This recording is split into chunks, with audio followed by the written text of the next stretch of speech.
Oh, we're Oh, live. hello everyone. We are live. First of all, I apologize for the delay. It was totally my fault. I kind of miscalculated how long. Wait. Um, I'm also an idiot. I forgot to stop my sound, and Oh, okay. yeah, I heard I myself remembered. talking in the Yeah. headphones. That was great. So I miscalculated how much time I needed in the morning to take the dog out, take all the pills, and get myself in a presentable state because apparently it takes longer when you're kind of like sick and shit. Yeah. So yeah, that was great. um, Also, I know I haven't been around much on YouTube. It's been because I've been sick, Mhm. and it kind of happened right after our stream. Yeah. After our stream, I managed to do that, and then everything went downhill from Yeah. there because I went to the doctors because I wasn't feeling well, and I was thinking I'll just be in for like 10 minutes, get a prescription, and go home. But no, I apparently was so bad I needed an IV, and because I needed the IV, I was there for like, I don't know, 2 hours, 3 hours, something. Because they gave me the kiddie needles. And when you have the kiddie needles, it goes so slowly, so freaking slowly. But I've got no veins, so Oh, that's great. I mean, I I have, have them, they're just yeah. useless. Mine are really good. The nurses always worry about me, like when I donate blood, because it donates too quickly. They're always Oh, like, just nice. lie down. I'm like, no, really, it's fine. It happens every time. But I mean, being good at bleeding is maybe not the best skill. Yeah. So, the good thing about it is that I had a really cool nurse, and she found one vein that's really good. And she said, whenever you have to give blood or anything, point them to this one because this one works. So That's yeah, hilarious. yeah, and I was supposed. I mean, I had treatment prescribed for a week, and I was starting to feel better. But the moment I stopped the treatment, I started getting worse. Mm. So it was the same for my boyfriend. So we ended up at the doctor's again, and I got more medicine prescribed. And I was just showing Claire earlier. I'm prepared for this stream. This is just in case I need it. This is just, just something to. There are like drops for the throat and stuff. But yeah, it's great. It's amazing. I did nothing for two. Well, actually, no, that's a lie. That's a lie. I did stuff, and we're going to talk about it. But Claire, how have you been for the past 2 weeks? I've been fine. Well, yeah. I've been waking up really early, like 5 o'clock in the morning, except for today. I'm getting back to normal now. It's more like 8, like a real person. Yeah, makes sense. I was like falling asleep at 6 at night, which was Well, ridiculous. it makes sense, because jet lag and stuff. But I think I'm good now. That's cool. I'm happy for you because jet lag is a bitch, especially when you travel for that long of a distance. And going west is fine. Coming back east, I find it's worse. I remember when we went to the US. Going there, it took me a few days to adjust, and then when I came back, it took me like 2 weeks. I was the same. Going there, it didn't actually take me any time to adjust because I hadn't slept on the plane, and then I got sick, and then I just slept from when we arrived till the next morning. I got up at a normal time. But when I got back, it was not like that. Yep. No, it was. I'm recovering now. That's cool. That's cool. You did better than I did because the problem was I did have a day job at the time, so nobody cared that I was jet lagged. Yeah. So I'd go to sleep at like 3 or 4, and then wake up at 8 a.m. and or 9 a.m. and be in the office by 10. So we had some leeway, but it was kind of horrible. Yeah, Tamara, I agree with you.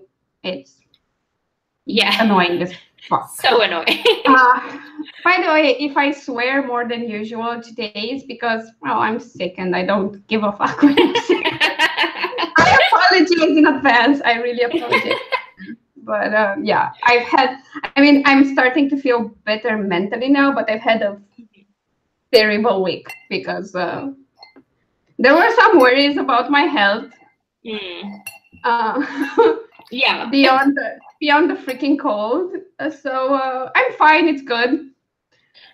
The biggest worry was my blood sugar because it was super low when I got there.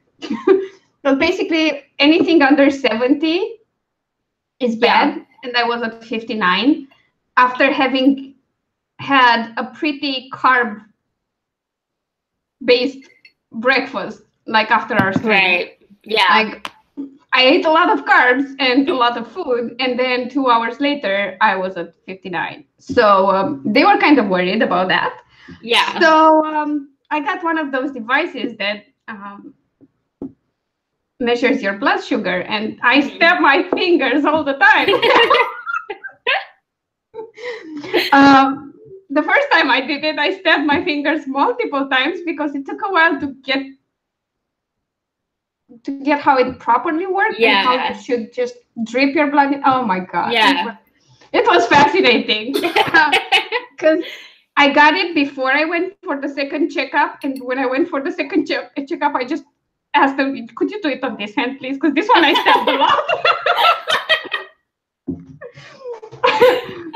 That said, it appears it was a one-off, other than that time, which might be because of the heat and everything. Because it happened in the one day where it was extremely hot, because other than that, it's been crazy all the time. We're having floods and shit. That's good. So that one's fine. And the other issue that they discovered, because they were trying to see what was wrong with my lungs, if I had a bit of pneumonia or not. And because I had headaches, she just wanted to see just my upper spine. Right, yeah. And apparently, that's not doing great. Yeah, I have something that's called cervical spondylosis, which is, it's a manageable thing, but it's annoying. Yeah. I blame it on school because in Romania we do not have lockers at school. We just don't. Neither do we. So I carried a lot of stuff to school and back. Because we only had the big A4 kind of notebooks. And we had 6 to 7 subjects in a day, and sometimes they were all different subjects. Yeah. So you had to have the textbook and your notebook, and if you were an idiot like me, you also had like a huge dictionary, and by huge I mean like this big and this thick. It was my Latin to Romanian dictionary, which I had to carry around. And on top of that, I had my my karate equipment stuffed in because I didn't have time to go back home and then to the karate dojo. Well, it was a school sports gym stuff, whatever. But yeah, so I carried all that, which amounted to like 20 kilos probably at some point. Every day of my life for 4 years, and it wasn't a lot better before that, so I blame them. Also my genetics, because my mom has the same things. That might factor in a little bit. Yeah, my mom is so giving. I mean, she's given me both my parents are extremely giving when it comes to this. They've given me everything that was wrong with them genetically. Like, they didn't give anything for themselves. And I'm like, oh wow, that's so generous. Thanks. Not, but yeah. And I was like, I mean, this one is like manageable, but it kind of impacted my plans for the next month. Yeah. which sucks. And the other one had me super worried, which added to the fact that I didn't achieve as much as I wanted to. But even if I wasn't worried. It didn't matter because I was so freaking exhausted. Yeah. From the stupid code. You couldn't have done anything. Yeah. No, I mean, I did when I had the deadline. Yeah, I know. I don't know how you got stuff done. So maybe we should talk about what you did get. Yeah, we should talk about that. Which is a crazy amount of work.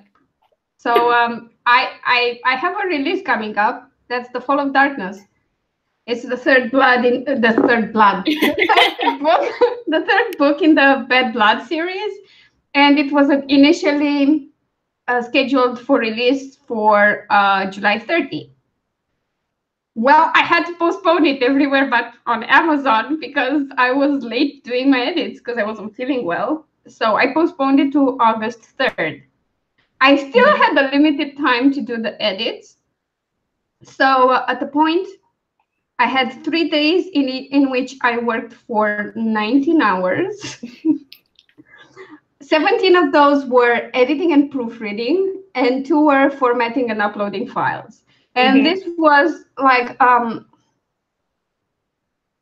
not sure if I had the day before we went to the doctors again. Yeah, that was right in the middle when we went to the doctors. And we spent like 3 to 4 hours at the doctors again, because this time Mike wasn't doing that great.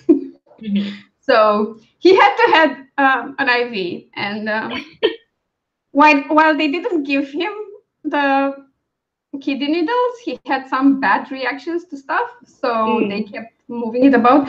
It was the actual needle itself. That or the thing they use to stick it to your hand. It's not, but one of those. So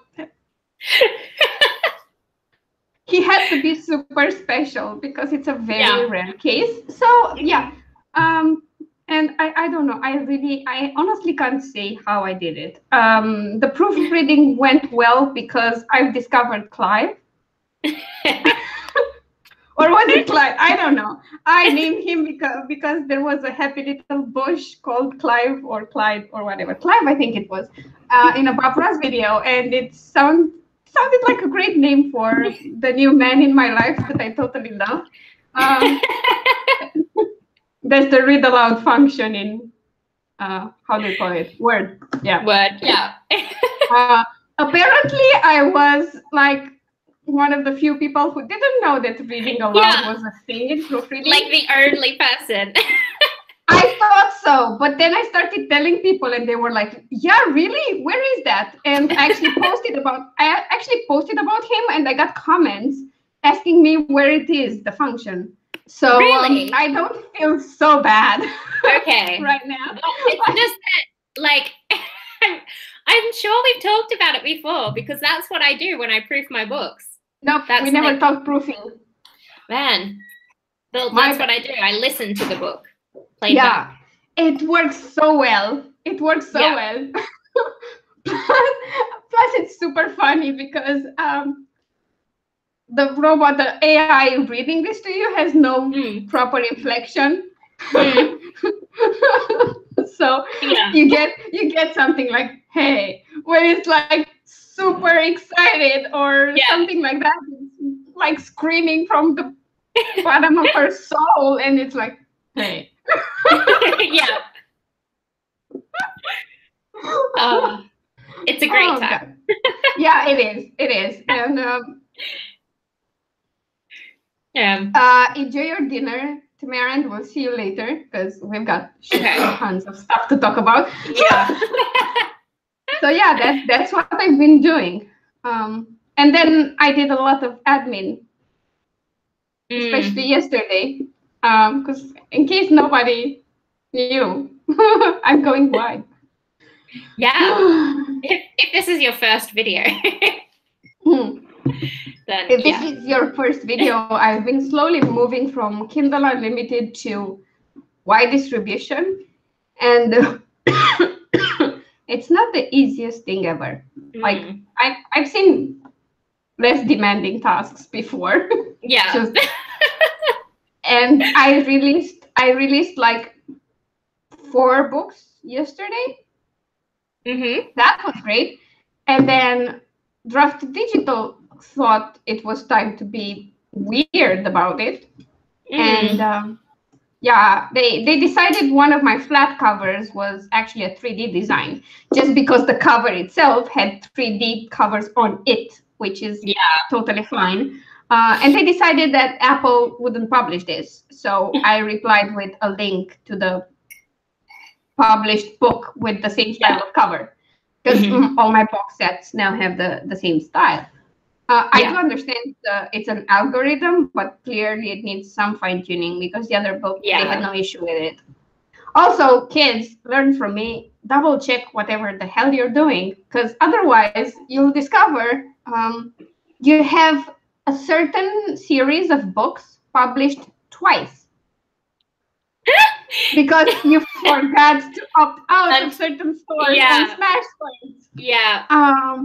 That was lovely, and I had them published twice on iTunes, and there was another one on multiple places. iTunes and another one, but I don't remember what the other one was. Oh, Kobo, great.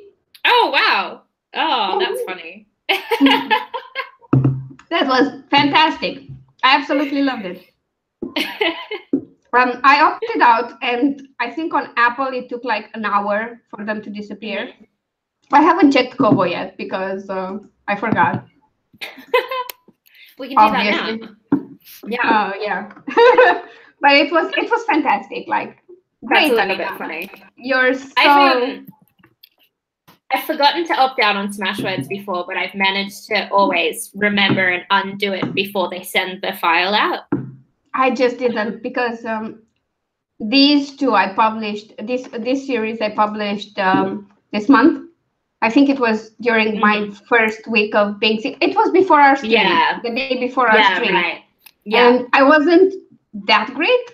Yeah, so, you weren't. Yeah. That might be why. Yeah, that could be it. But, oh man. What's up? They might have, I think they might have. I think they're gone. Yeah. I couldn't see any double ups. So. Yeah, they got rid of them so quickly. That's good.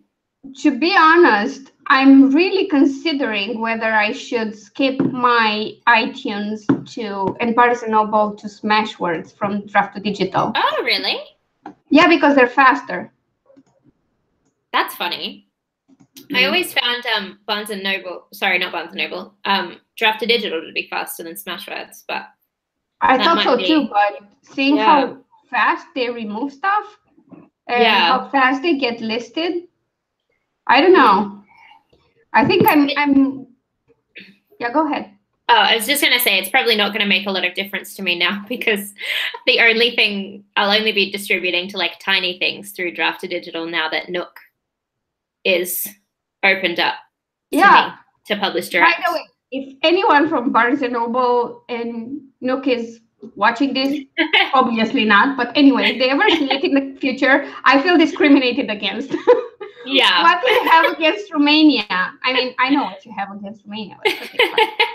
But it's what everyone had against Romania, but even Netflix decided we're cool. Yeah. Netflix took a long time to come here as well.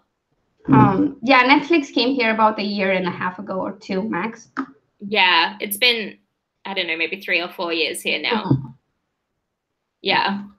Because I'm so freaking tired of this. Like, ACX is not open to Romania. Yeah, obviously. Same here. Or Australia. It's just US and UK. And now Barnes & Noble decided to open its gates to non-US publishers, but only to like Canada, Australia, and the UK. No, there are a few in Europe as well. Are there a few more? Okay. Yeah, I think Poland is fine, so maybe I should move to Poland. It's close by. Yeah. Just head next door. I don't speak Polish at all, and I couldn't understand the word they said, but well, whatever. Let's learn a new language now and move. It's freaking silly. It's silly. I tell you, it's just why? It doesn't make any sense that these things aren't open up everywhere, because it would just make the companies more money.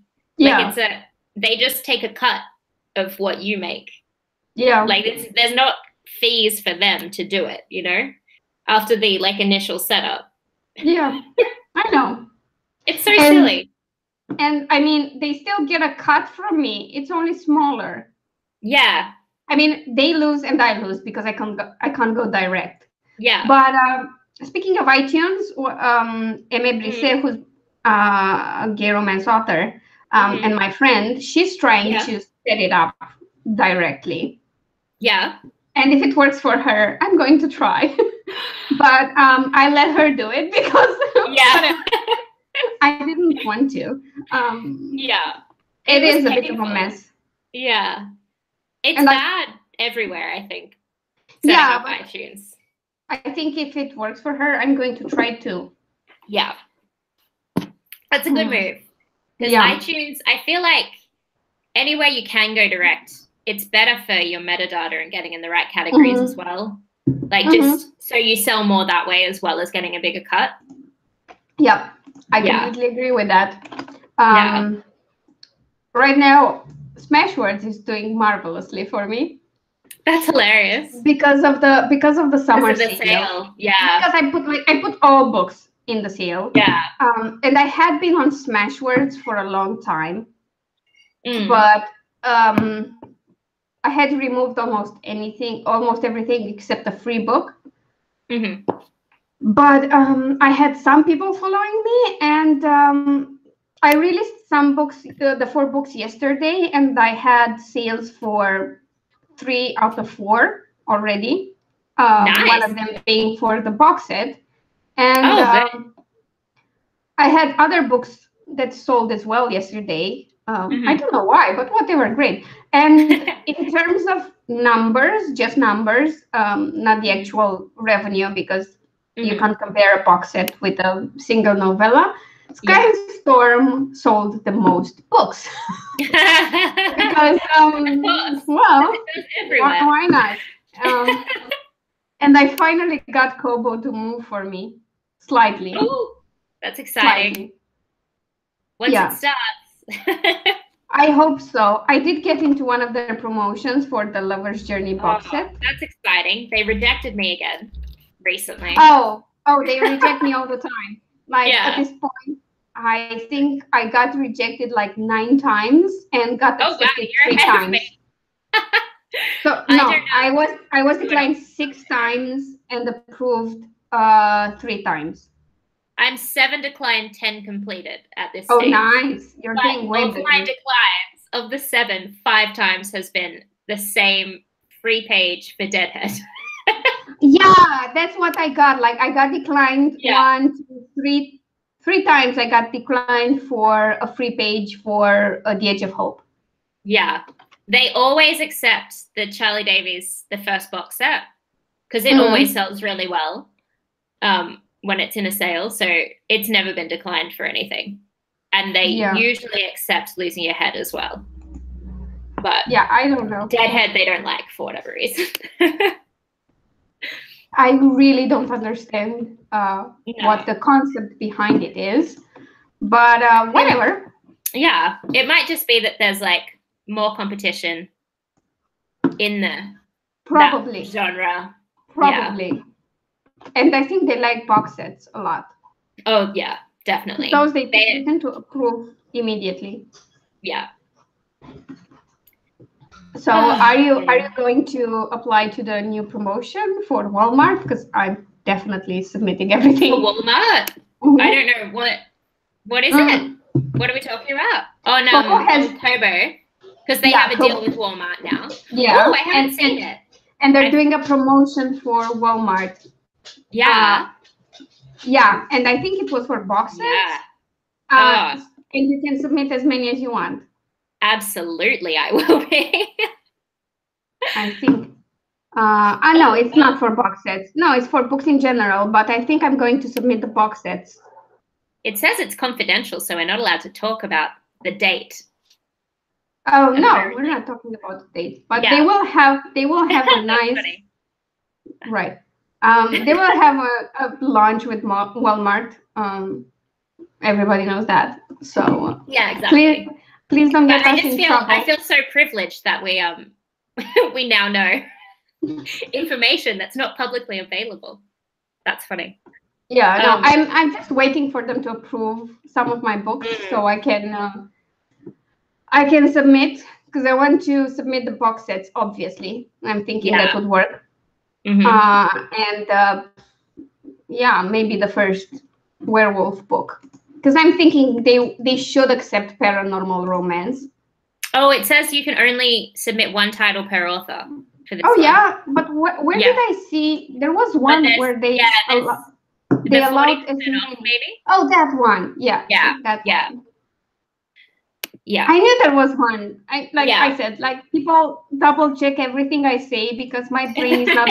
It's really not working at its peak level these days. Yeah. I'm so sorry. That's all right. It's fine. It's okay. I mean, if anyone was submitting, like, they would have to read the thing first, so it's fine. Yeah, true. How are you doing with your goals, by the way, this month? Because you've been doing stuff. I mean, you released a book without waiting for another, 3 months. I released my second book out of 20 for the year. No, I did release a book. It's been my best launch ever. Yep. Hilariously. I know that. I don't know why you think that. I think it's funny because it's like an in-between book. Like, it's not actually in the main series, and it's a novella. So I thought people might not want to get it. And also it's a lower price, but it's made me more money than my other launches as well, which is funny. Let me tell you something. Given how you ended book 9,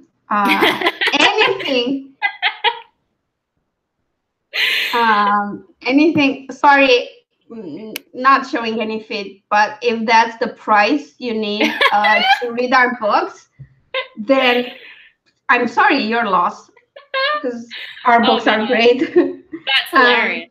But I'm sure if you keep going through authors' streams, you'll find someone to show you your fit.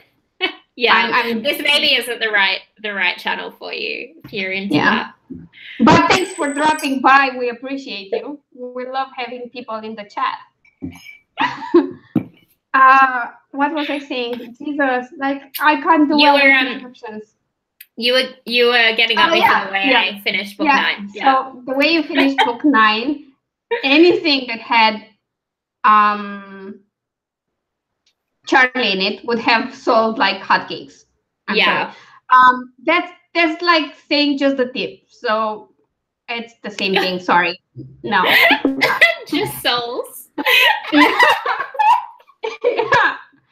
It's the same thing. I won't go all the way through. Of all bits of the foot to go for, the sole? I don't know. I never tried tasting my own feet. Like, it's kind of hard to get to it, you know. Someone needs to introduce you to Google Images, mate.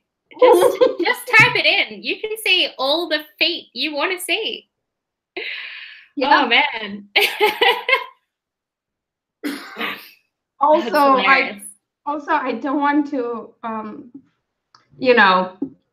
encourage anyone, but dude, there's RedTube, there's Pornhub. Yeah. Like, there's the internet. You've come to the wrong corner of the internet, but there are plenty of other places where you can look at all the chewable feet. That's hilarious. Anyway, I'm sure there are live cams on RedTube, so or some live cam show site, whatever. So sorry, you're not. We have a lot of books to write and discuss about writing them. We probably won't get to write them all, but we enjoy talking about them more than we enjoy showing our feet. So sorry, showing my feet to strangers doesn't do anything for me. If it did, maybe, I don't know. I'm sorry. Anyway, back to whatever we were talking about before that happened. We were talking about how totally expected it was of the Charlie novella to do well, because anything with Charlie in it would have sold like off the shelves. Man. Because it's just like, oh my God. that book maybe that novella was supposed to be super funny and stuff, and it was, but it so messed up my soul, man. It was so weird. I was like laughing my ass off one moment, and then I wanted to cry my eyes out. And I was like,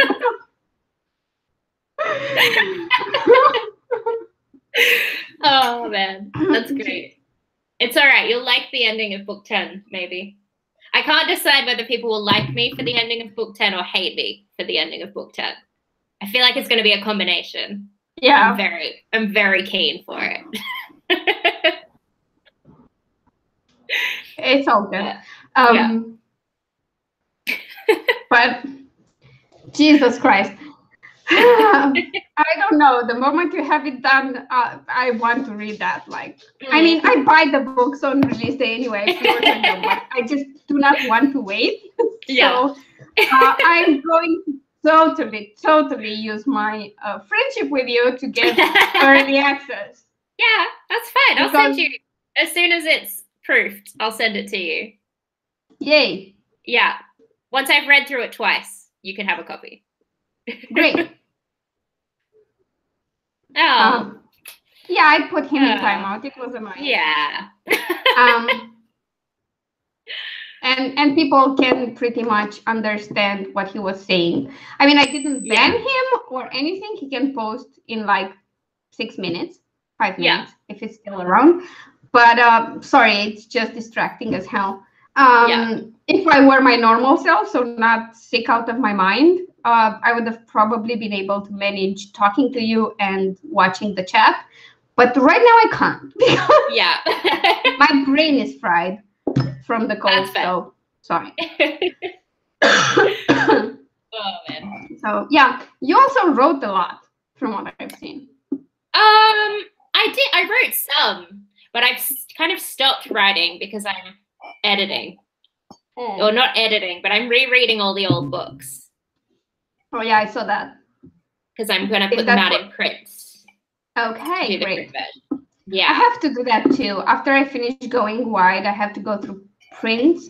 And it's kind of like I have this company that may or may not have publishing in its area of business. I'm not sure if I added that code, but I think I did. And now I'm trying to figure out, because I stopped using the company a long time ago. Yeah. Because I switched to something else. But there were still taxes to pay and the accountant to pay and stuff like that, which I paid out of pocket because, you know, whatever. I didn't want to close the company, to shut it down, because I didn't know what I was going to do with it in the future. So right now, my company owes me a lot of money. I mean, I owe myself money. Yeah. Which is crazy. But I'm trying to see if I can write up a contract between me, myself, and I to cover the debt by providing me ISBNs. Yeah. As like a publishing company. Yeah. Yes. Yeah. And if I can do that, because the thing is, I need to do something that doesn't imply any money spent by the company, so that I don't have any activity on it and pay more tax. Because I already pay a lot of tax for the money I make. So if I can do it as a sort of a compensation, because in Romania, publishing houses get ISBNs for free, and they get as many as they want. So if I can get ISBNs, then I will do prints through Amazon and Ingram Spark. Yeah. And I want to do hardcover too. Okay, yeah, sure. I'm not gonna go that far. I'm just gonna do it through CreateSpace. Again, as usual. I could do it through CreateSpace as well, but it's so difficult to get proof copies from CreateSpace. Yeah. And I think my thing is, I think I can still get them from CreateSpace, and I can't from Amazon now. Yeah, but I can get them from Amazon from the UK printing. Yeah. Right? From CreateSpace, they come from the States, and I pay a shit ton of money on transport and taxes. And okay, yeah. And because they're from the US, guess which post office they go to? Oh, right, the one that is open for 2 days a week, 2 hours a day. So 4 hours per week. Okay. No. Yeah, that's fair. Sometimes they send it by courier, but not always. So, because other than that, now they pay me directly in my bank account and immediately, like just the way Amazon pays. They don't have to wait for a certain amount anymore. Yeah. Which is great, and I would love to keep working with them, but I don't know. I kind of want to have access to proof copies, and I kind of want hardcovers too, because the more you have, the better the book does. Yeah, the more types you have. And let's face it, it's not like I'm going to be able to do one audiobook anytime soon because of how things work.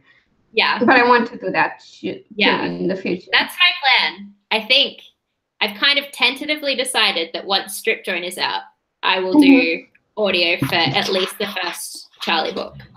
And then maybe awesome. I'll try and get the first 3 out. You should definitely do that because you can do it yourself. And I think it would be great. The only books I could do that for would be the Bad Blood series because then I mean because of the narrator. The narrator in most of your books. Yeah. and not Romanian and it's not like I can hide my accent or anything. I'm not that I'm not a voice actor, so that never got trained. I could do it for Bad Blood because the narrator is a woman and she is Romanian, but I hate my voice on audio, so no, I'm not doing that. I've had a few people asking lately about audio and about print. So I'm like, I really should. I'm going to do the print first now that I've got the covers sorted and everything. And then audio. End of this year, start of next year. To be honest, I did look into ACX at first. I was going to try a split share or royalty share thing. But then the more I look into it, the horror stories are pretty bad.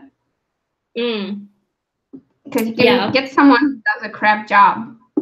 Yeah. And I don't think I want to be exclusive to Amazon. So that will be the thing I have through Draft to Digital. It'll be through Findaway Voices, I think. The audio I mean, it will be through them, but I'm not sure if it will be through Draft to Digital or Smashwords. Yeah. Oh, actually, hold on. I'll need to look into the rates for Smashwords. Yeah. I mean, Draft to Digital has, for those interested in doing audiobooks, let me just, Draft to Digital has a promotion for their partnership with Findaway Voices. So if you have a book that's at least 5 hours long, 5 finished hours, and you sign a contract before October 31st, they will give you one free hour. But the cost per hour is not that low. It's not super high either, and it's quality production, of course. But you should look into it if you want to try them. And that's what I'm going to. I mean, I'm definitely going to go through them, but I would prefer to do the whole thing myself and just distribute through them. I do have a few ideas for voice actors. Well, I have one idea. I've tentatively talked to Bob, who's one of the guys we play D&D with. Oh, yeah. And he does a lot of voice acting, and he's really good. Oh, that's cool.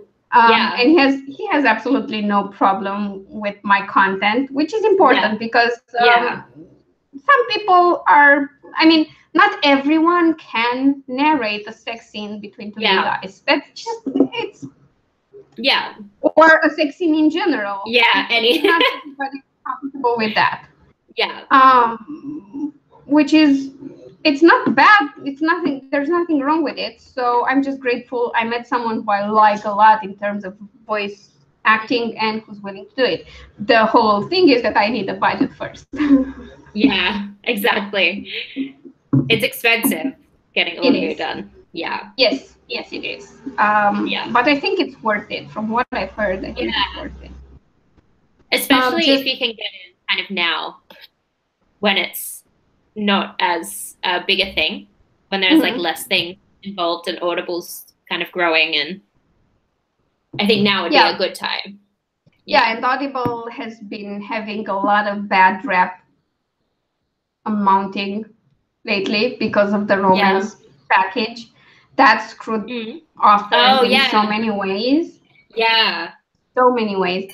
And it's their own fault because their policy was like, oh, listen to the book, and if you didn't completely enjoy it, return it. Up to 12 months later. Yeah, that's ridiculous. Like if you had it for 12 months, you should keep it. Yeah. I do get why, because they get a lot of money and their customers are happy, but if you run out of romance package books, because the payment was so low, low. Yeah. And I know people who are super happy with Audible, and then when this happened, they were like, oh my God, no. Yeah. Never again. So I totally get it. Yeah. I think I'm going to release box sets of audiobooks as well. I think you can. Because I think they'll do better. Obviously, because they're longer. I think they're much more likely to get downloaded. Because I know, like, myself, I'm way less likely to download anything that's kind of under 10 hours for a credit. Whereas, like, a box set will be a decent length. It'll be 20 something. And then I would for sure get it. Yeah, but the thing is that if you don't go straight through Audible, they don't have the same control over price. Yeah. So, but it's you still use credits, you know. Yeah, you still use credits, but you can just get the audiobook and use the 30% or whatever it is discount, because it might be cheaper. It might be cheaper like that than using the value of a credit. Yeah, sure. I get you. Anyway. That's the plan.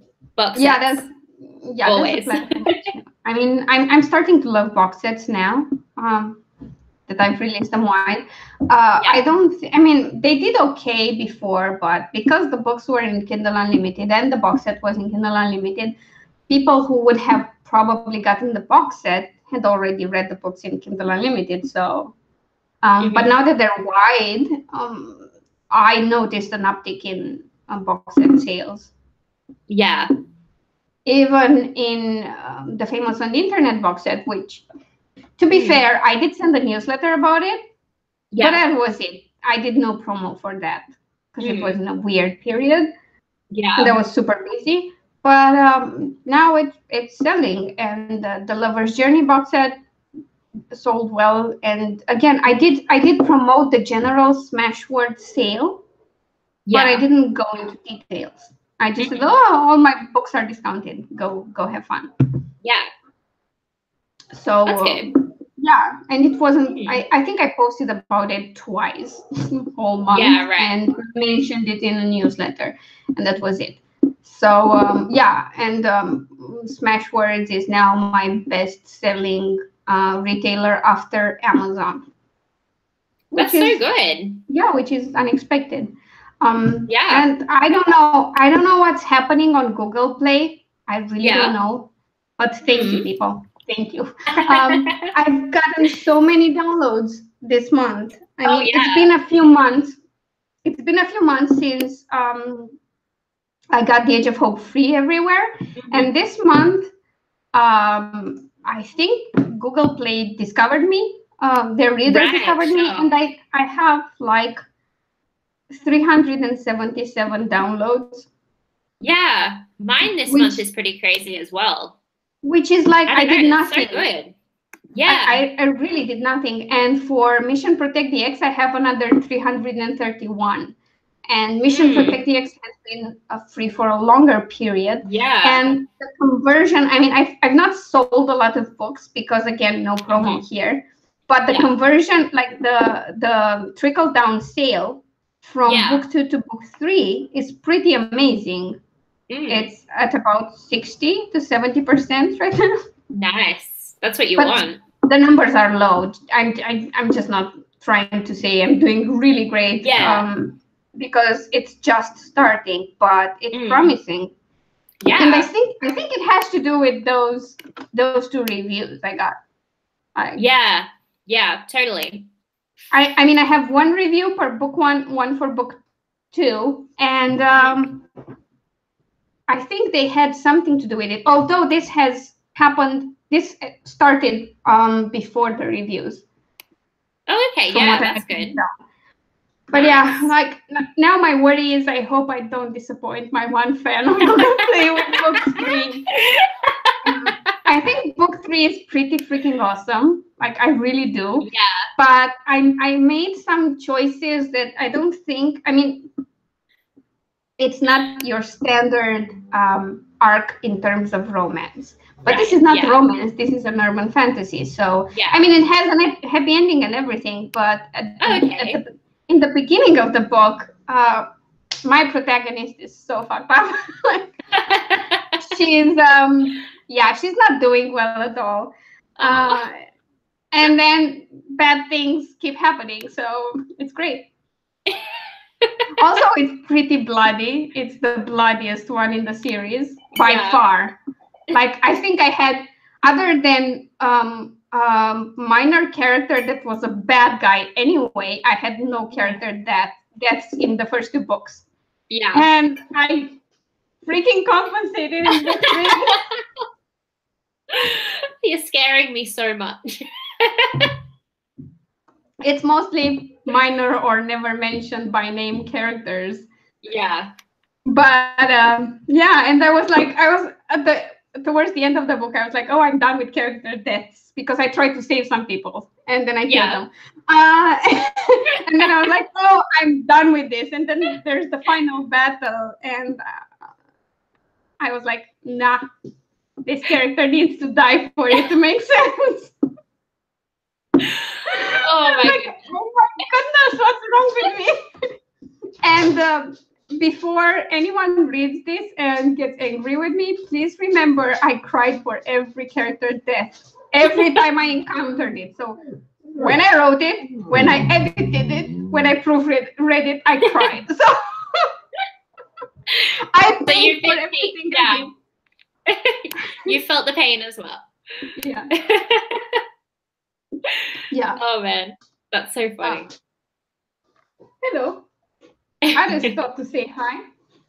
What's up? You okay? Just important dog break. Yeah, he's ridiculous. Yeah. I know. Go away. Do you know what his favorite treat is?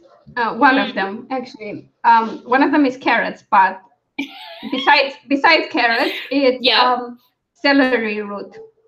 Oh, okay. Like the big bulbous thing. Yeah. You get one of those and cut it into pieces and give him a bit of it every morning. He loves that. It's so strange. I love it. It's great. Apparently, before they turn 1, most dogs will eat veggies and fruit. Yeah. Most dogs stop at around a year and a half, something like that. Yeah. Mine never did.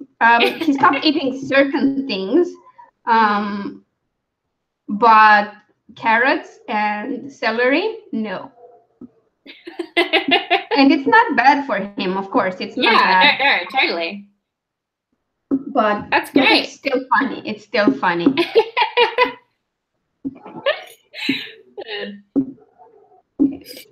But it's good for him because the celery root kind of stimulates his appetite.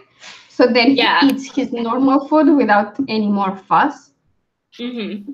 He still wants his boiled eggs and whatever, but yeah, he's the most spoiled dog you've ever seen. Like, I swear to God.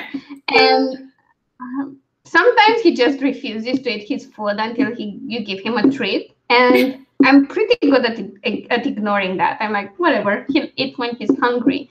He's clearly not falling over because he's so thin. But my mom is like, oh my God, he's not eating. Let me find him something to make his food more appealing. It's super premium food, Mom. It's the most expensive one on the freaking market. He should. Oh my God. So yeah, it's so great. Yeah, it's ridiculous. Life with dogs, people. So, should we talk about big plans for August? Yeah, sure. What plans? Before that, overall, how are you with your goals for this month? I set like a kind of an arbitrary, I want to write 30,000 for Camp Nano. Mm-hmm. And I was like halfway through that, and then I was like, actually, I'm better off editing the old books and getting the new cover. So I've just completely given up on that. Yeah, you still got 15K. Yeah. So I've edited like a few books as well. That's nice. So that's nice. I'm going okay.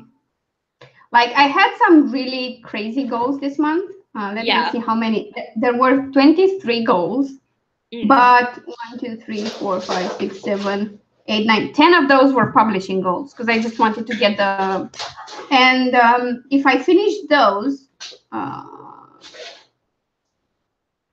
and I only have like 2 books to finish those because the other 2 books weren't even in my goals. Yeah. For July. But I will publish those too. I will have completed enough to have a good month. That's good. Like, it will be more than half of my goals. Yeah. Sorry. That's right. Antibiotics break, people. Sorry. This has to be done at a precise time. And I didn't know this about antibiotics. Even a couple of minutes count. Oh, okay. Mm. Wow, that's crazy. Mm. Yeah. It's like, because you think, oh, it's 10 minutes later, it doesn't matter. But it doesn't work like that. I saw a video from a guy who's a doctor who explained what happens and how fast you can get bacteria that's resistant to an antibiotic. And he said of all the pills in the world, if you need to stick to timing and a perfect hour to take them, it's antibiotics. For the rest, you have some leeway, but antibiotics, better not to. But because I have so many pills to take, I have alarms for all of them, because otherwise, it's not that I forget about them, it's that they have to be spaced in a certain way, and I don't worry about it. I forget to check the time, so I might miss them because I forgot to check the time, not because I forgot I had to take them. So use your phones, people. If you have to take pills, just set alarms for everything. It works like a charm. Because and especially if you have a dog, because if my alarm sounds and I don't go to stop it immediately, it starts moaning and whining, and it's really like, you should go. I know that you should go when you hear that sound and you're not going. Sometimes I'm like, I have my hands filled with this. I can't go now, Ares. Thank you. Shut up now. No. It's amazing. So I completely messed up my writing plans. I completely did that. I had the goal of 50K. That was my realistic goal, and what I wanted to do was to draft Flyer Uprising. Of which I got 6,000 words. I mean, that's so. It's something, and I wanted to draft a short. For an anthology. I still have time for that one. But I was hoping to do way better than that because camp and everything, and start working on the witch series. But I got sick mid-month, and it was horrible. And I just no. Yeah. I'm thrilled. I managed to do the edits for The Fall of Darkness and the proofread. Thank you again, Clive. I love you forever. And my editor, like Lindsay, has been absolutely fantastic. She was super fast with her edits. She got some free time, and all that free time she invested in my edits to send them to me early. It didn't help keeping my release date because I had a few days where I couldn't do anything. I mean, I was feeling bad enough that I couldn't read. So all we did was watch stuff on TV. Well, on our computer, because we don't watch TV. Yeah. So that's all I did for 3 days, and maybe cook something for Mike and I. That was all. Mike and me. Oh, Jesus. Oh, hey, Dorothea. Nice to have you around. So I did those, and the moment she got them, she went through my changes and approved what needed approving, and suggested where I should make some other changes. I did write angry cream, or I don't know, something like that. It was angry cream. Scream. That's what it was meant to be. Angry. It wasn't angry. It was something else. Oh, I thought you said. And I thought it was angry, but yeah. Yeah, I thought so too, but it wasn't angry. It was something else. And she was like, I'm assuming this, whatever other word for angry cream would really work with angry strawberries. But I also think you wanted to say scream here. Still better than drinking a beer. Oh, so hilarious. Some of her comments are hilarious, and this was like 2/3 into the edit, and I was like, my reply was, I was already feeling kind of bad because I had no contribution to your funniest typos ever top, which I should not worry about because the top 3 positions are all mine. Yeah. The hell. So yeah, she was a rock star, and super understanding and super supportive. That's great. And yeah, that was freaking awesome. Because I was like, I'm sorry, I'm going to be late with these. She was like, if you're not around to publish the book, it won't help anyone. So press up. That would be great. That's great. That was pretty awesome. But the thing is, like, I'm super excited to continue writing in this series, and to get to the next books in this series, I need to get at least 3 or 4 of the witch books done. Yeah, you do. So it's kind of stressful that I can't do that this month, August, I mean, because my main focus for August. So I've had 3 serious colds this year. I had issues with my dentist, with my teeth, and had to go to the dentist and got antibiotics for that. No, I got the anti-inflammation type of medicine, but that's awful on my stomach as well. Yeah. Then I had 2 weeks of heavy antibiotics, and then I was depressed in March, as we all remember. So this, especially these past 2 weeks, led to me expanding a lot, which is annoying, and it's not good for my mental health. By the way, before we talk about this, disclaimer, I'm not judging anyone for how they feel or their size or anything. If you're fine with that and you feel healthy, that's great. Not making any comments about anyone else than myself. And I'm tiny, so everything that's extra is not good for my bone structure, especially now with now that you've issues with my spine. So spine, I couldn't do much while I was sick because I have to take my pills. And if I try to cut off all carbs, I can cut sugar. Yeah. But if I try to cut out all carbs, my stomach isn't very happy.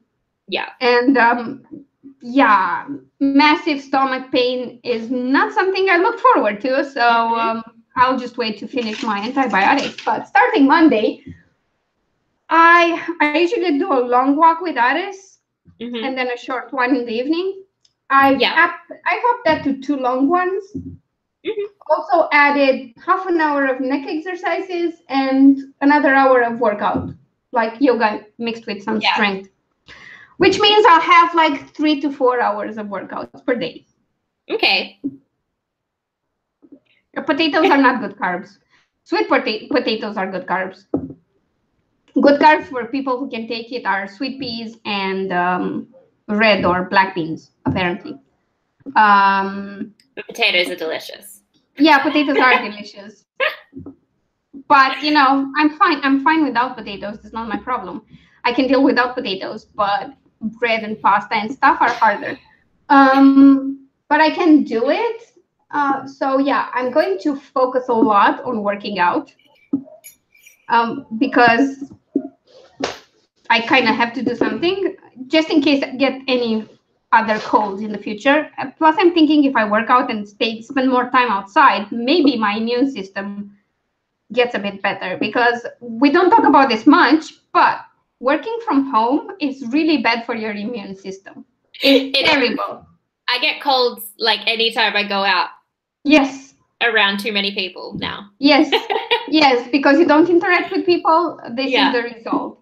And in your case, at least, your boyfriend goes out all the time. Yeah. Yeah. Mine works from home. And it's great. We're both fucked. So I absolutely love that. That's what's going to be my main goal in August, and I will work around that. I'm hoping to finish Flare Uprising pretty fast and get the short story done as well. And if I can, I will start working on the Witch series. Yeah. It's not ideal, but I have no other choice. Yeah. I really can't help it. And I don't know, I still have tomorrow and the day after tomorrow of this month, and if I publish all the books today, I can write for the next 2 days. But I'm just at that point where I'm not pushing myself much. Yeah, that's because it's not a good idea. I mean, I've been super worried with my health issues. Yeah, because it could have been way worse than it is. Everything I have now is pretty much manageable. I can whine about it because it kind of screws up my plans, but it's nothing super serious. Yeah, it's manageable. So I'm grateful for that. I'm super grateful for that. Yeah.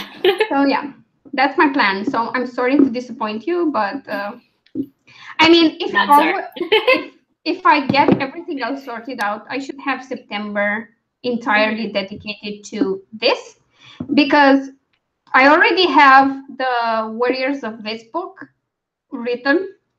So my gay romance releases are kind of covered for a while. Yeah. So all my writing time after Elixir, Flare Uprising, will be dedicated to the Witch series. Yeah. It's pretty freaking awesome. And I think after that,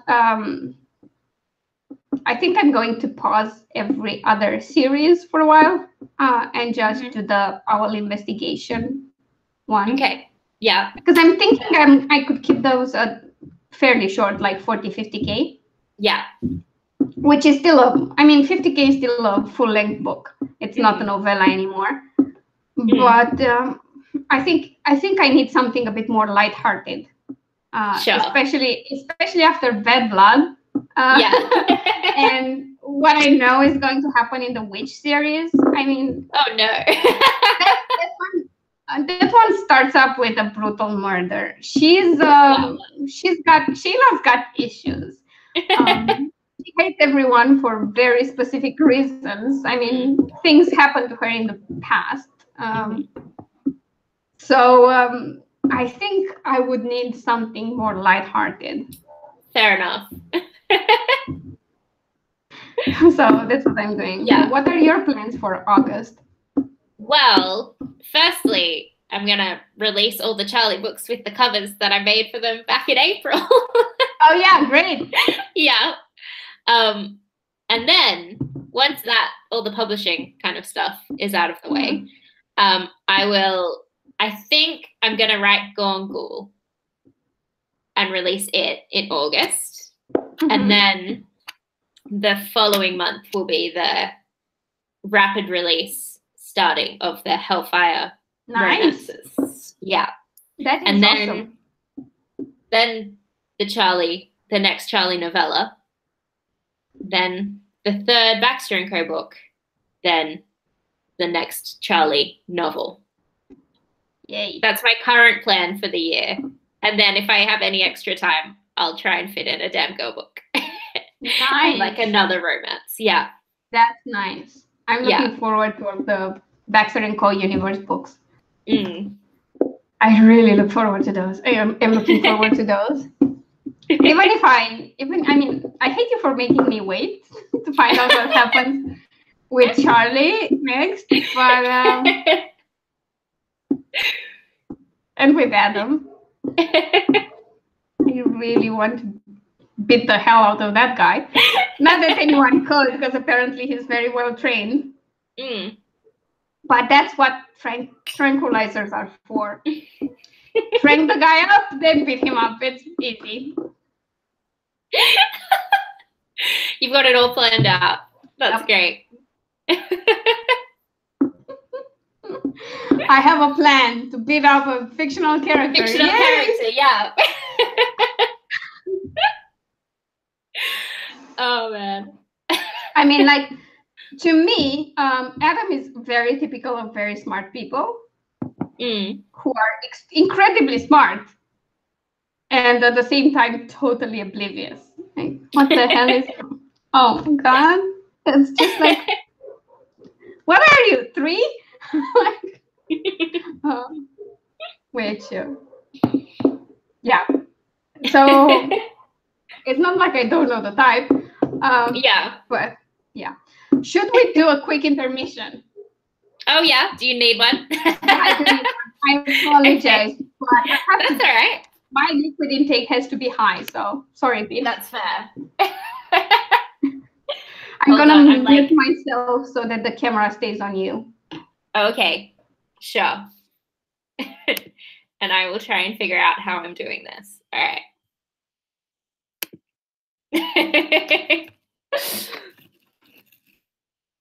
It's not tall enough.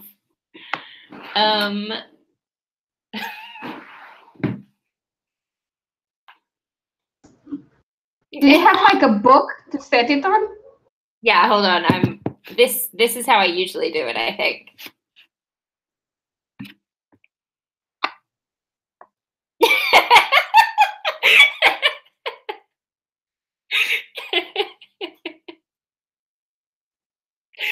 Oh.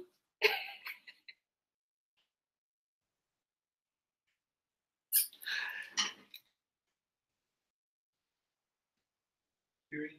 No, intermission.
Okay. I am back now, so if anyone's in the chat and has questions, go ahead. We'll just wait for Claire to return in the meantime. Yeah.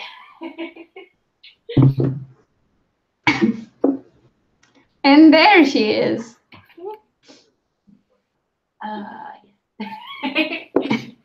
Hello. Sorry, we're just organizing no food. Worries. No worries. No worries. It's all good. We understand. All right. Me and the other two people watching. Yeah. One of who is me. No. I'd already subtracted you. Oh, okay. Right. Oh, that's funny. All right. I'm back. Oh, Jesus Christ. Yeah. You were talking about print copies as well. Oh, yeah. I'm going to make some print books finally, because I keep getting messages from people who want to give them as gifts or things like that. So yeah, I want to do that too. Make sure I have prints for all of my books. Not sure how to go about it. I think I'll just go through CreateSpace. Remove some of them from Amazon and go through CreateSpace for the books where I know the files are already working, because I've seen the copies live. Why are you removing them from like KDP? You mean KDP print? Yes. Because why remove them? Because you can't have them. I mean, I should email them, but I tried for the old paperbacks of The Age of Hope and The Breaking of Bonds. I tried to unpublish them from Amazon, and it didn't work. It didn't work. They were unchecked. They were unchecked for me, but they still showed on Amazon. Okay. So like, and I didn't know that, and people bought the old copies. Right. Sure. But I mean, I could email them and ask if there's any possibility to just use the wide distribution. That would be great. I would do that. But I don't think. I mean, I'm not sure it can. I tried. Yeah, sure.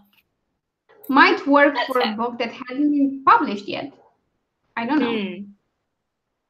I don't know. Because I think you have to go through like the page of the Amazon distribution to get to the page. Yeah. I'm sorry. I'm just trying to look on drafts I have that I haven't published, and then I'll know. Channels. I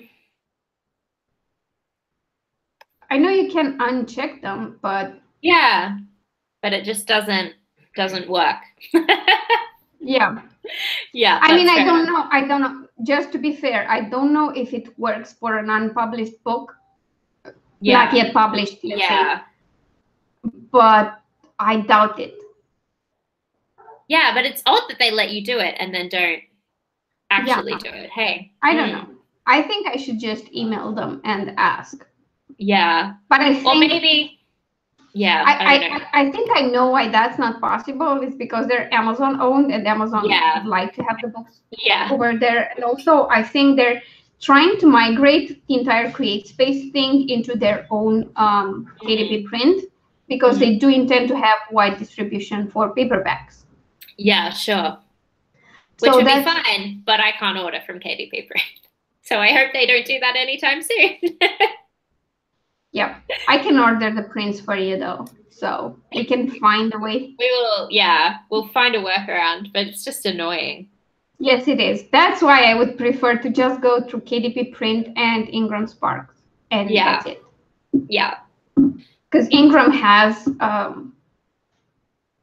printers everywhere. UK-based printers, and they can deliver from there, and it's cheaper and it's faster and it's all great. And if I yes, I just need the ISBN. Yeah. If they had a service like CreateSpace where they offered ISBNs, even if they were paid, I wouldn't mind. To be honest. but I don't, and I'm kind of screwed because Romania is behind times, and they only allow 2 ISBNs per year per independent author, which means 1 book. Yeah, exactly. Print, or an ebook and print, or 3 books, and good luck. Let's say you don't use the ISBN for an ebook, because you can have that without an ISBN easy, and you use it for prints. You can have 2 prints of different books, or a paperback and hardback of the same book. Hardcover, sorry. It's so silly.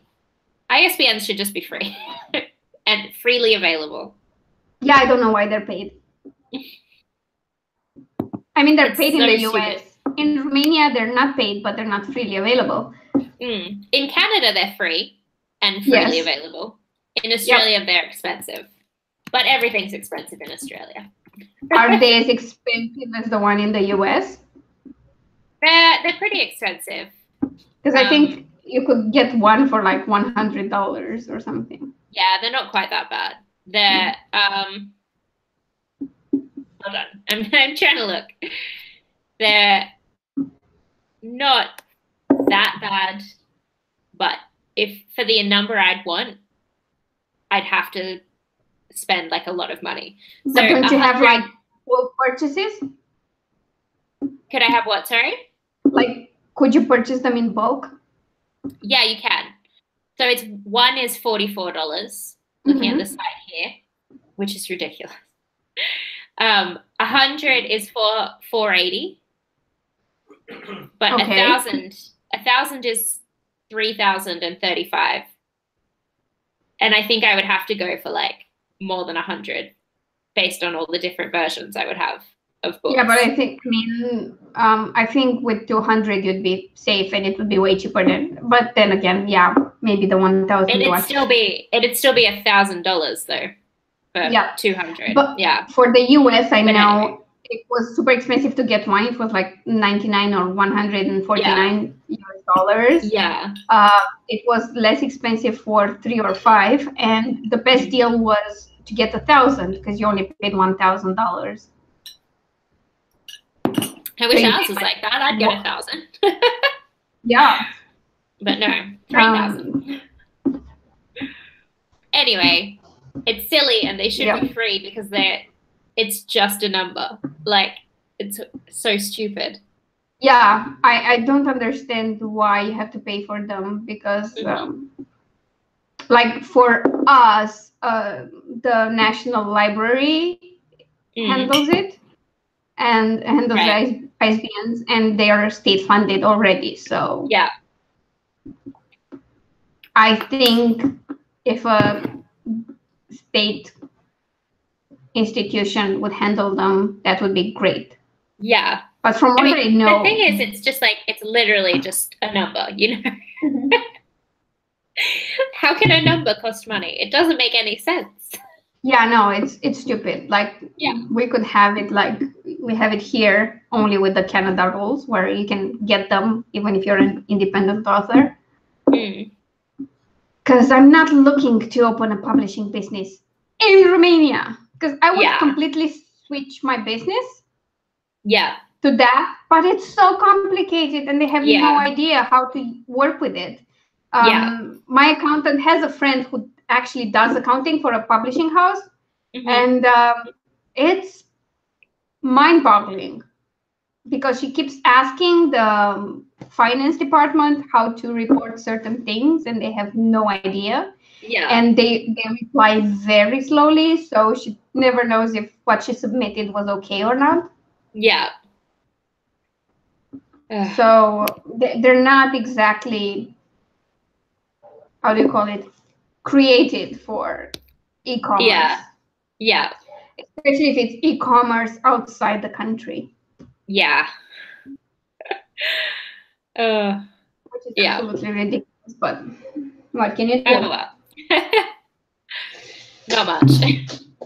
It's really simple when you're an independent author, but then you can't get ISBNs. Yeah. Well, not exactly simple, because the statement you have to file for tax, it's long to start with. And then you have to add a new page for every different country you sold to. I had 10 different countries for last year. Yeah. One of them was Japan. I had $4. No, oh man. No, something like $4 or $2, and I needed a separate page for that. I understand why, but dude, can't you just have a table where you fill them all in? No. Oh, okay, great. Yeah. Like I said, they're not made for this kind of commerce where you put the product on one side and people from all over the world can get it. No, totally. It's the same here. It's ridiculous. They don't understand that you're paid in different currencies. Yep. And so, like, when you got the money, it might be worth a different amount to what it's worth now. Yeah. Like, there's no easy way of doing anything. It's like they don't. Yeah, no. Yeah. Hey, welcome back, Mara. Hope you've enjoyed your dinner. Oh, I might be enjoying my dinner when it arrives in front of the computer. I'm getting some potato products. Surprising no one. I'm getting some chips. Yeah. I hate you. I'm getting carbs this morning because, all the pills, but still. Kind of sucks. Oh shit! I'm ridiculous. I was afraid I skipped the pill because I threw the wrapper. Yeah, right. Jesus Christ! I'm ridiculous. It's fine. I'm super scattered. Everything's fine. It's all fine. Yeah, everything's super fine. I'm super terrified of the Fall of Darkness release. Oh, really? Super terrified. Yep. You're worried about how people will react to it? Yep. To be fair, I was worried about my book, and it's been my best one. So yeah, that's fine. This has no chance of being my best one because my urban fantasy audience is quite limited. I've just started to build it. So, list. but I don't have a lot of pre-orders. Let me just check because I didn't advertise it much. Yeah. The only pre-orders I got were from people who bought the second book. Yeah. And then pre-ordered, and I have 7 on Kindle, and they're getting it tomorrow. So because I couldn't switch that date, and then I have 4 on Google. Oh, nice. I told you Google was doing great. That's great. Because it's like almost half of, no, more than half. Where do you look up your pre-orders on Google, on Publish Drive? Where do they show up? They show up as sales. Okay. They show up as That's sales. weird. Yeah. Okay. I have four sales of the Fall of Darkness. Oh, okay. I think I maybe didn't put it up. Did you put it up for pre-order? I don't think I did. I think I forgot to do that. Oh. So that might be why. Great. It's out You're now. Doing great. But I just remembered I hadn't published one of the other Charlie books there and remembered a bit late. So yeah. Great. That might be why I didn't have any showing. So yeah, there are 11 people who are going to read this book.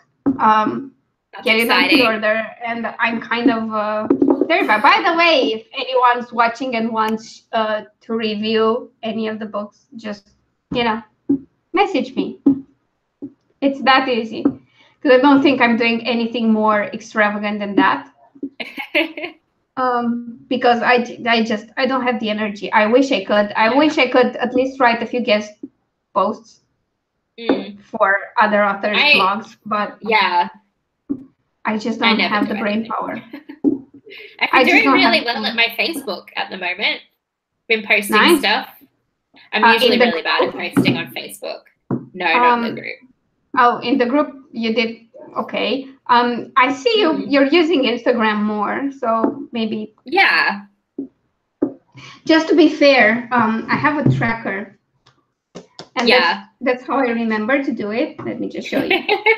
Because it looks really nice. You can see the massive sea of red. When I got sick, but I still got some in a few days, so I'm happy with that. But this is like my normal. This is when I first got sick, and I thought it was just a cold and would pass, and I had a day where I did great, and then so that was great. But this is how I track it. But I need to show you this because this is so freaking cool. So cool. So cool. So this is my publishing. And I filled all of them out. Yeah. I started coloring the doodles. Yeah. Because I've released wide 2 full series. And the box set, 3-book series. Yeah. Everything that's out at this point, and box set. And the Fall of Darkness, which I finally uploaded the final version everywhere. That's exciting. And I have 4 more for today. And after that, I'm pretty much done with going wide, with the exception of the seasonal stories, the Christmas one, and the Valentine's short story, which I will release closer to the respective holidays, because I think that would be the best impact I could get. Yeah, definitely. And they're fine being in Kindle Unlimited until then. Yeah, that makes sense. Yeah, but so I'm going to have a newsletter on release day, and I'm going to pair that with that short blurb kind of thing for the Shayla book. Oh yeah, nice. Because she's mentioned in the epilogue. So I'm going to tease that, and then I will have the box set released later in August, like mid-month, I think.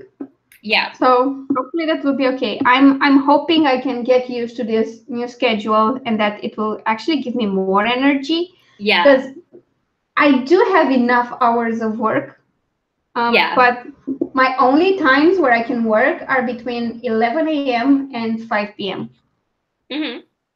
Maybe an hour in the evening, but I'm thinking no.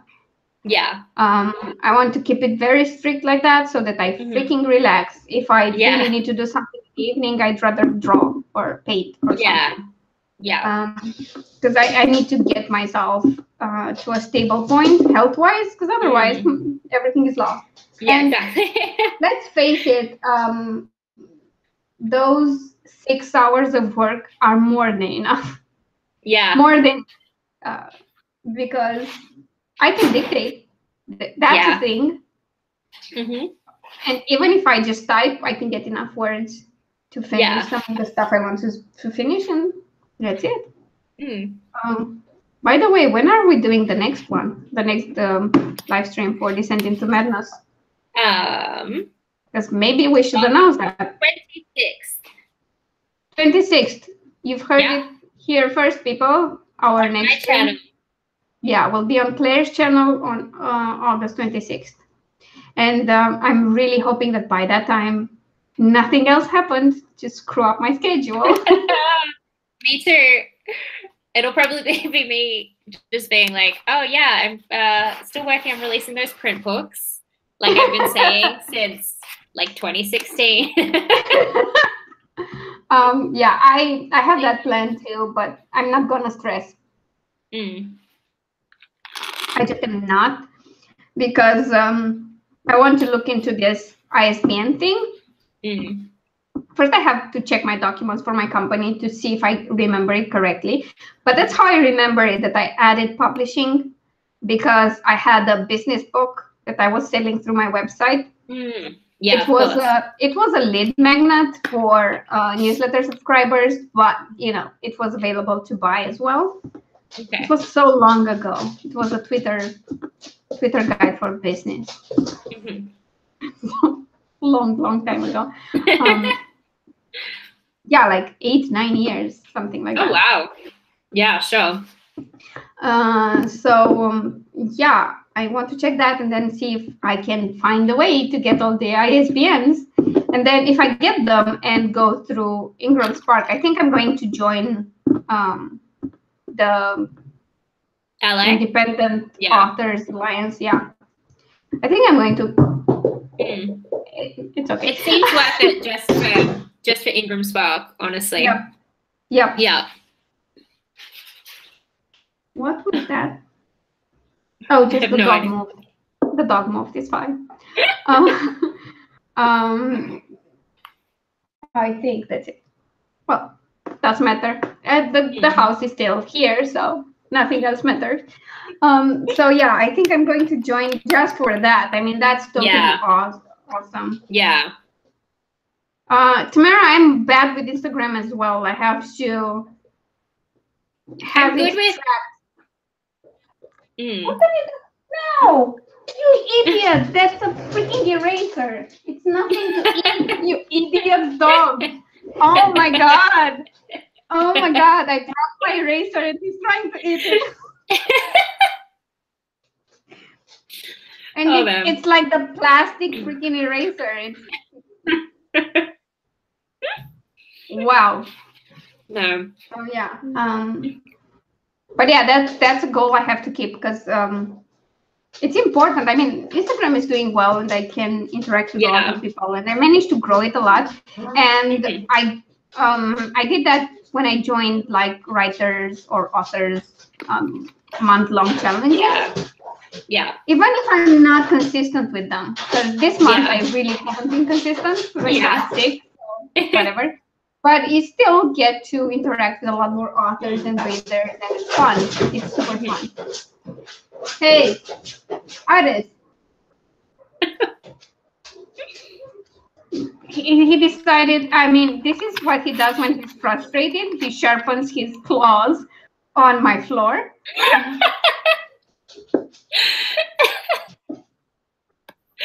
That's hilarious.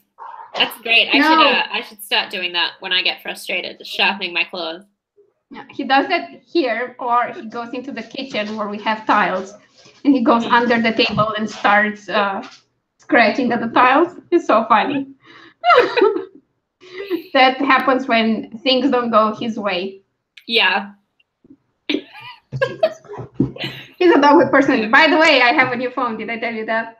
I did. It's big. It's as big as my freaking head. And this is a light version, by the way.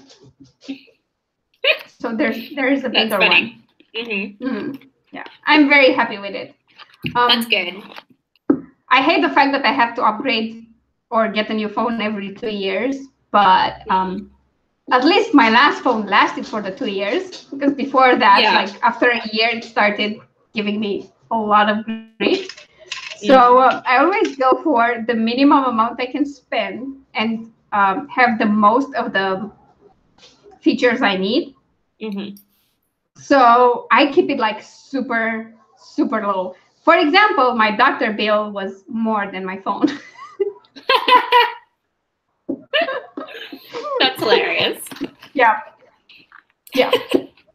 Like everything, medicine, checkups, X-ray, all of that together were way more expensive than my phone. So yeah, and I don't go for really high plans because why? But because I mostly just use Wi-Fi. I have I have prepaid because I'm at home so much of the time. Yeah, I don't use prepaid for one reason. There are areas in the country where you have to pay parking. Okay. And you can only do it by text. Oh, right. Okay. And if you don't have enough credit for that, it gets annoying fast. Or if your prepaid comes with a like a sort of a plan, So let's say you get you pay €5 per month and you get a certain package. Yeah. If you have that, you can't buy anything extra. Oh, unless you add credit to your phone. So I got into the situation where I was like, how the hell would I pay for parking now? And I was with Mike, luckily, and he did, but still, it's annoying. Sure. So I try to keep my subscription. It's pretty low. It's the lowest I can go. And the other reason is the internet, because it's limited for prepaid. And if we're driving anywhere, I need at least the maps. At least the maps. And that's good. That's fair enough. Otherwise, at home, I wouldn't need it much, because I'm at home a lot. But, you know, I do have to do some driving and things like that. And I appreciate the internet with me everywhere. I do appreciate that. Google Maps is the best. Especially in cities I don't know. So, yeah. Because all our cities are the typical European city. It doesn't have a very logical scheme for the streets and stuff. So it's easy to get lost or get caught in one-way streets, and then you're screwed. So, yeah. It's really important. But yeah, it was funny that my doctor's bill was more expensive than my phone. Jesus. Oh, by the way, just because we're authors here, it was also more expensive than me editing a book and getting a cover for it. I mean, it would probably have been more than me doing that as well, but that. Well, yeah, because you do your own editing, so, and your own covers. Yeah. I pay for stock photos occasionally. That's about it. Yeah, but you are an editor. And Adobe. I pay for Adobe. Yeah. I mean, honestly, if I were good at editing my own stuff, I would, but I'm not. Because I tend to get. I would be way better with other people's. Yeah. Than mine. I get Alexia to edit the story stuff. Yeah. Or not to edit so much. He's a first reader. So if there's something wrong, he'll be like, this is weird. And I'll be like, yeah, he can tell you. I was trying to get away with that, but I know that it's weird. If it's an issue of pacing or things like that, you might just miss it because you've been at it for so long. And I tend to get caught up in things and ignore others, which was the case with rushing endings. That's my thing, because I hate writing endings. So I'm just like, and then I punched him, and then the police came. I'm not like that anymore, but I used to just do that. No, for me it's like it was with The Fall of Darkness. For the first part, I edited a lot of it because it was written so long ago, and I got so caught up in fixing writing issues like showing and not telling. Yeah. And I skipped. I got caught up in that and didn't notice other things. Like, I think Lindsay cut out about 6,000 words. Oh, wow. I started at 65, almost 64,000, and it ended up at 58 plus. And I did add some paragraphs. So yeah, she cut out about 6,000 words, and I think it was brilliant. I understood why, and the pacing is way better now. Yeah. Probably if I get more experience in editing my stuff, that will be better. But usually for my books that I draft now, she doesn't cut as much. Yeah. She rarely cuts as much. But this one, because it was kind of old, yeah, it was a different story. So yeah, but I do hope, I mean, I'm really happy that I discovered Clive, because my problem, the reason why I didn't do my own proofreading was because I missed a lot. Yeah. Like I really missed a lot. Yeah. When I read it. And because I mean, I knew the text, so I knew where the story was going, so I paid less attention. But now with Clive, like the smallest thing that's out of place, I can hear it. And yeah, that made a huge difference. It's so good. Yeah, it is. My favorite. I love Clive. I'll always love Clive. And his voice is so, it's weird because the voice they used is pretty deep and warm, even if it sounds robotic. Sure, yeah. So it doesn't bother you when you listen to it for hours and hours. Because like I said, I spent 11 hours on these people on 2 separate days. 6 hours in a day, 5 hours in the other day. So if the voice is annoying, it can get old fast. So but yeah, that was a good breakthrough. I like that. It was nice. I just can't believe you didn't know about it already. I didn't, because it's crazy. I'm sure I've heard it talked about so much, but maybe it's just because like I already know it, that I heard it. I don't know. I don't know. You know what I don't know. I think I didn't ever look into it because I used an editor and the proofreader, and that was it. I didn't try to do it myself. But then I realized, I mean, the only reason why I want to be able to do it myself in an effective way is because of timing issues. Yeah. Because a lot of times I have to do it fast. And even if a proofreader would be as fast as I am, they might not have the time then to do it. Yeah, exactly. So, yeah, I don't know. I'm going to do it, I'm going to alter my process a bit now that it won't be all so rushed. Because I was supposed to already have the pre-order link up for Flyer Uprising yesterday. I didn't do that. I decided to wait to see how far along with the drafting I am at the end of next week, and then decide. And I'm going to self-edit, then use Clive, then send it to my editor, and then use Clive again after we finish with the edits. Yeah. I think that would be the best process. Yeah. And then it's all good. I think we'll see. Of course, I won't do all that for the short story I'm writing because that goes to an anthology, so it's a bit different. But I really want to submit to that anthology. I rarely do it these days. I haven't done it in years. Yeah. Because bad memories that I try to not touch.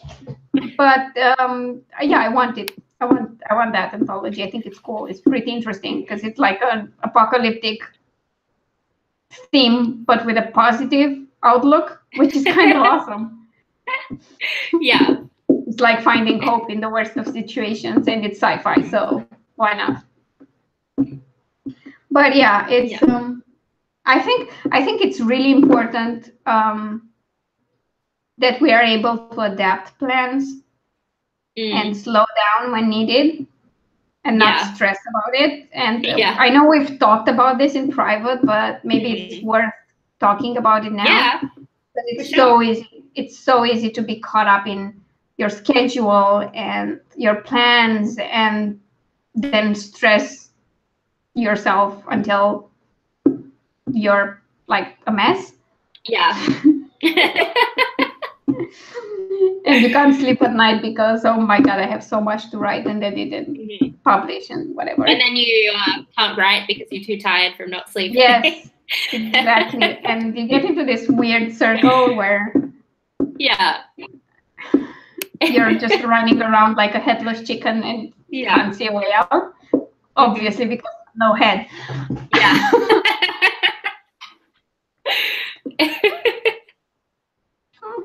Fun fact, I actually saw headless chicken running as a kid. That's I think we have different definitions of fun fact. Yeah. I was being ironic, but yeah, because in the countryside, people got their own chicken. Like, they use a, how do you call it? Not a knife. I can't remember the word. A cleaver? It would be helpful if I remembered it in Romanian, because then I could. Is it like a rectangle with a handle? Yeah, the one you use for chopping wood. A cleaver. Meat cleaver. Yeah, I think that's it. Yeah. No, it's not a meat cleaver because it's specifically used for chopping wood. Oh, like an axe. An axe, that's it. Oh my god. Okay, sorry. I thought you meant like a little what a butcher would use. No, we use a freaking axe so that they're fast and don't torture it. Yeah. But it can live without the head for a while, so it just runs around. Okay. Countryside life, people, and you might find this horrible, but what I find horrible is that there was no food during that period because communist Romania. So if you think communism is fun, please reconsider. Yes, I'm looking at turn. Yeah. No, but it was like, that's why everyone had chicken, because chicken and pigs, they grew pigs and then slaughtered them in December, because that was the only things, those were the only animals you could have without a lot of trouble, because to own cows for milk, it was kind of complicated in the countryside, and it was the same for horses, because everything was state-owned, and they take most of the larger cattle. But they allowed chicken and pigs, and that's it. And people use their gardens to grow corn and stuff like that they could eat. Because nobody needed the leisure of a garden anymore. Is it edible? Okay, yeah, we'll keep it. Oh man. So, yeah, that's why. I mean, I think everyone who was born in my generation and had grandparents in the countryside has been subjected to that. Yeah. It's just kind of fun. Like, it's a fun story to weird people out with. Oh man. Anyway, writing. Stress. What were we talking about? Being a headless chicken. That's what. Oh yeah. Okay. That's where it started. Running around like a headless chicken, and then I wanted to point out that I've seen how that looks. Yeah. Okay. I did not mention I probably cried every time I saw that. That's a different story. Anyway. Oh God, yeah. Let's go back to writing. Yeah. So the thing is, be kind to yourself. I know we've both been talking about this in our recent conversations, because we both needed to slow down a bit, and that's the reason why we decided to postpone our series together, because it just wasn't possible before Christmas. It's not a possibility. And we're sorry about that, because everything we've done for it, like the brainstorming and stuff, was super fun, and we were laughing all the time. Should we say that there's going to be a dragon and the witch? Yeah, sure. Why not? It's going to be a dragon and a witch. Yep. And they're going to, I mean, they're kind of, their detective skills are at my Clueless Detectives level. Only they're not idiots.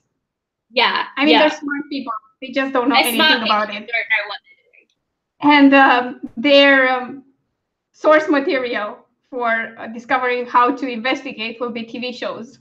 Yeah. So that should go. That should go great. Yeah.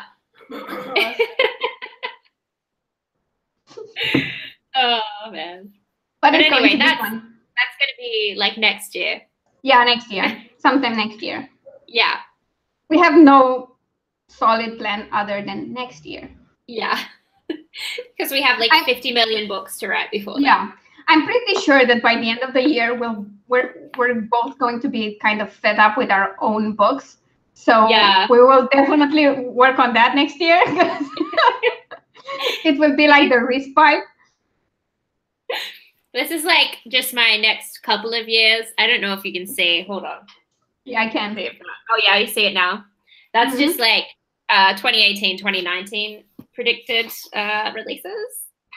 I think I talked about mine.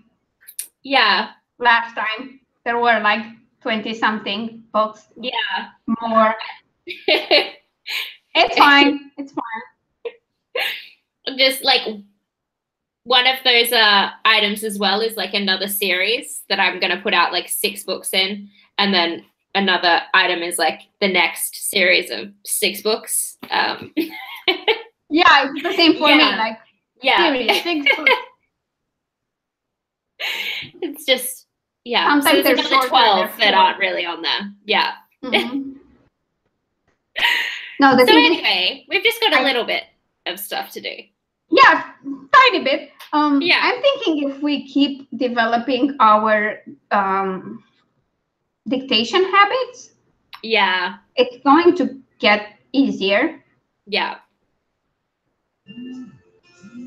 I'm sorry. That's all right. I need to take another pill. Go for it. While you're doing that, I just got a notification from Facebook that my scheduled post posted, and it's a sneak peek into a romance that's coming up. So if you want to have a read of that, it's over on my Facebook page. Awesome. Tamara is the same for me, but I mean, I did dictate quite a bit for The Fall of Darkness. I did do that, and it helped a lot. It helped because those pieces require less editing afterwards, because I transcribe them and go through them once and clean them up, which helps. So overall, I increase my word count, and I bring down the time needed to edit. Yeah.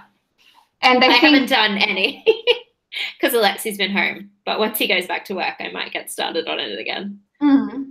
Yeah. Yeah. It's like I use the huge Razer headphones when I dictate. I just stick them in my phone, and I've got that app that I got. It's a voice recorder, and it saves directly into cloud. Into my Google Drive, actually, and then it works okay with Dragon to transcribe it. Yeah, that's nice. And it's been a lot more accurate for The Fall of Darkness than for the medieval stuff, because different words. And I think, I think I got more comfortable with dictating. And my rhythm changed and things like that. And I want to keep it going. I mean, if I can do at least an hour of dictation per day, I'm doing great. Yeah. Because I don't want to cut the typing too much. I like typing. It's like more fun than dictating. So I would never cut it too. But also my hands will die if I try and type everything. Yeah, and it's not just my hands. I don't think my spine will like it a lot. Yeah. So that's another reason. But that's a goal for August. Yeah. To dictate. And if I can dictate for an hour and then type for an hour or two, I think I'm going to be okay. Yeah. Word count wise, even if I don't do it every day, the dictation, I mean. Yeah. I think it will be okay. But I will have to find a way to fit everything that I need to do into those 6 hours. Yeah. Because I will have way less workouts time during the weekend, but that's when I have all the streams. So yeah, it's a bit crazy. Yeah, it's a bit crazy. So it's not like I'm going to be able to write a lot, and I'm not even planning to. I am going to try to do Vida. If I keep feeling better, I'm going to try to do Vida, because I've had like 2 months where I hardly posted on YouTube. Yeah. And because I have a new phone. Oh, yeah. Which has way better cameras. Yeah. I was thinking I could just quickly film on the phone and not edit much and just upload. Yeah. It does come with an editing tool for videos. I've not tried it yet, but we'll see how it goes. I found editing on a phone was not as much fun. Yeah, I mean, I like Adobe a lot. I like it a lot too, but if it's just a quick update, and totally. I can do it from the phone. But then again, this is set to save into my Google Drive as well, so it might be just easier to do it in Adobe because I'm familiar with it. Yeah, and my other goal, doing like your description and keywords is a lot better when you upload from a computer than when you upload from a phone. Yes, yes. Otherwise, you have to do it in the studio app or whatever. Oh God, no. Yeah. I like TubeBuddy a lot, so yeah. I've been using it a lot, and it's helpful to just keep track of everything I have to do for a video. It's helpful to get all the keywords I can. Yeah. Because I didn't realize how poorly I was doing with keywords because I didn't add enough. Yeah. So that's great. So yeah, I'm going to try to do Vida. I'm not promising, but I'm going to try. And I'm going to try doing a weekly video. That would be awesome to do weekly videos. I really loved having more content from you. It was. I have been going okay. Yeah. Like relatively all right this month. No, you did great in July. I'm super proud of you. Yeah. Oh, thank you. I have another one filmed. Wow. I know. I can't wait. Like really, it's super cool that you're thank you're you. releasing more often. I'm uploading directly to Facebook as well. Yeah, I did that and then I stopped for some reason. I think I'm gonna keep doing it because entirely different people watch it. I want to do it too, but I want to edit it differently. I mean, cut the outro or do a different outro. Oh, okay, yeah, fair. Because my outro slides are intended for having the thing over the top. The end of screen of YouTube. And I want to have a normal outro. And I think once I do that, I will also upload to Twitch. Yeah, okay, that's fair. I also would like to start live streaming on YouTube. Not on YouTube, on Facebook and on Instagram. Yeah. I've been thinking about doing that.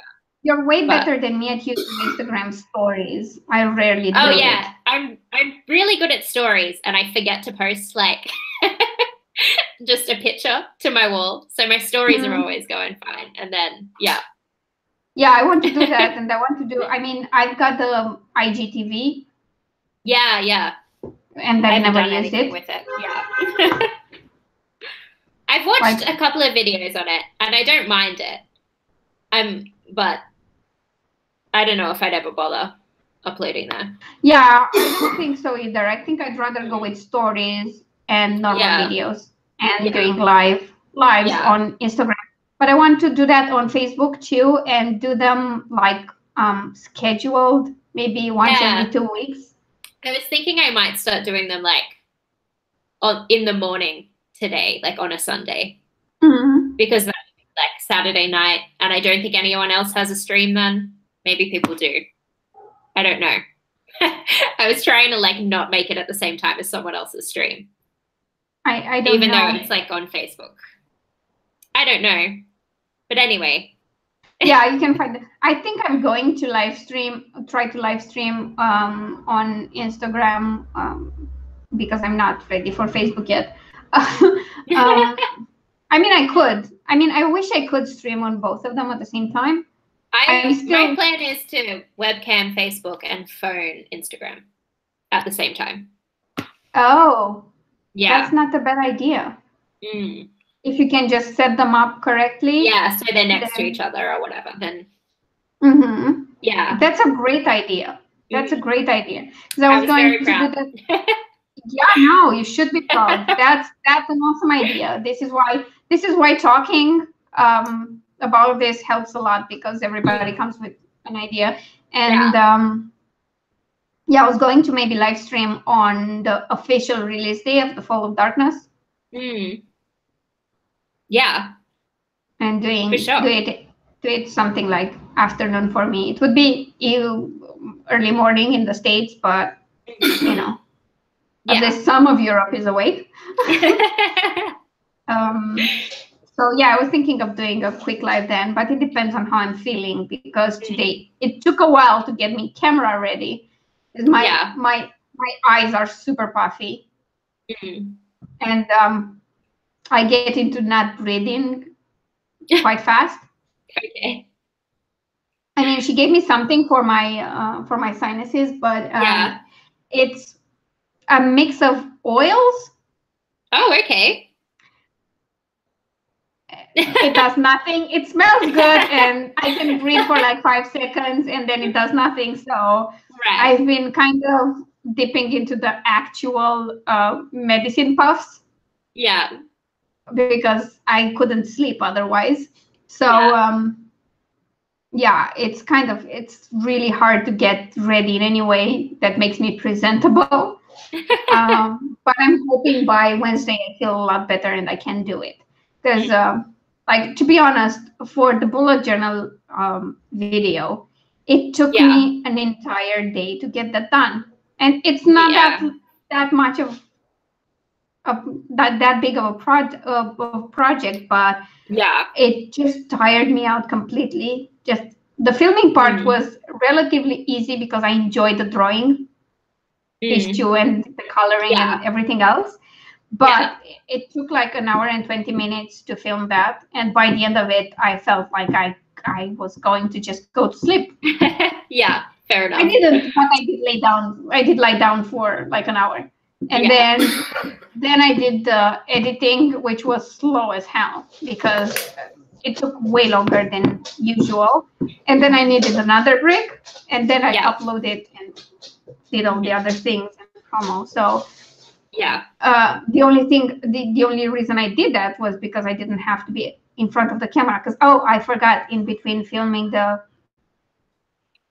bullet journal and editing it, after editing the video, I had to do the voiceover. Yeah. And that was really tiring for some reason because I couldn't breathe very well. Yeah. And it got me super tired. So that was, but at least I didn't have to, pretend like I looked like a human being. Because I mean, it would have taken something close to cosplay for me to look decent. So but well, hopefully. Oh my God, I'm looking at the schedule. It should be interesting. I watched the Glam and Gore video about her losing weight and stuff like that, and she did something like intermittent fasting, which is a bit different from what I'm doing, and it was keeping snacks off limits and having 5 hours between meals. And I'm thinking of trying that because I kind of already do that with the meals, and I can definitely cut the snacking, which for me, the snacking is actually coffee. And I can just have coffee with, post-meal, have coffee, then stop. Which is pretty much the same thing. So I'm going to try that and all the working out. And how are you with your workouts, by the way? Because you were doing super great at some point. Yeah, then I got a bit sick. Yeah, when we got back. I was like, I did yoga while we were away. I took a yoga mat with me. I just feel like I need to brag about that. I took a yoga mat in my suitcase. Yeah. By the way, Tamara says you can upload, if you use IGTV, you can upload it directly from Instagram to Facebook. Okay. Yeah, that's cool. But is it live though? I mean, can you do live on both at the same time? Because I don't think that works. Yeah, I don't know. That should be a thing that they do. But I guess they want you to have different content or something. Yeah, probably. Probably, but your idea of having a webcam and the phone might work. Yeah, I think it'll be fine. That's my plan anyway. I thought like I could do a Q&A every week or something, that just like a short video. And if anyone's there, I can answer questions, but also I can just answer questions people have asked during the week, because I get a lot. I don't get a lot of questions. I don't ask for questions a lot. Mine are mostly, so when's the next Charlie book going to be out? Oh, yeah. I totally see that. Yeah. I totally see that happening. And I'm sorry for you, but you deserve it.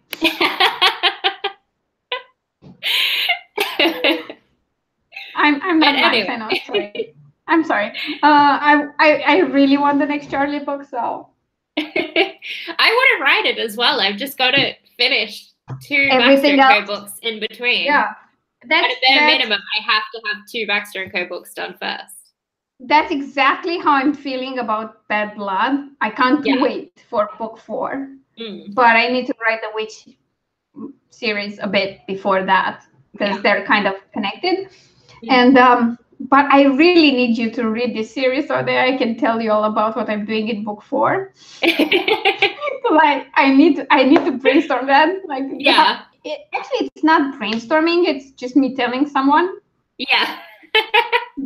Because I've already brainstormed a lot of the basic concepts, but I'm like, maybe it's a terrible idea. And once I'm done rereading all of my books, because they're currly all I know. I'm reading at the moment. They're a priority. Yeah, and they're done and I never have to read them again except when I do the audiobooks, then I will blast through your books. I promise. Awesome. I promise. Even though I'm terrified because you're going to make me cry. Well, sort of, yeah. I mean, yeah. I could lie and say, I mean, maybe it's just so dramatic to me because I'm super involved with the characters. Maybe you won't cry. I don't know. I'm a crier. I cried at the short film before The Incredibles the other day. I've not seen that, so I don't know. But I cry at everything anyway. I was properly crying. I was sobbing. It was like a 4-minute animation. Like I cry at romantic comedies when there's the dramatic breakup. I always cry at that. Oh yeah. I sometimes skip, like if I've seen something before and I know where the bad bit is, I'll just skip that and then watch the happy ending. Oh yeah. Like watch the good part, skip the bad part, and then watch the happy part. Yeah.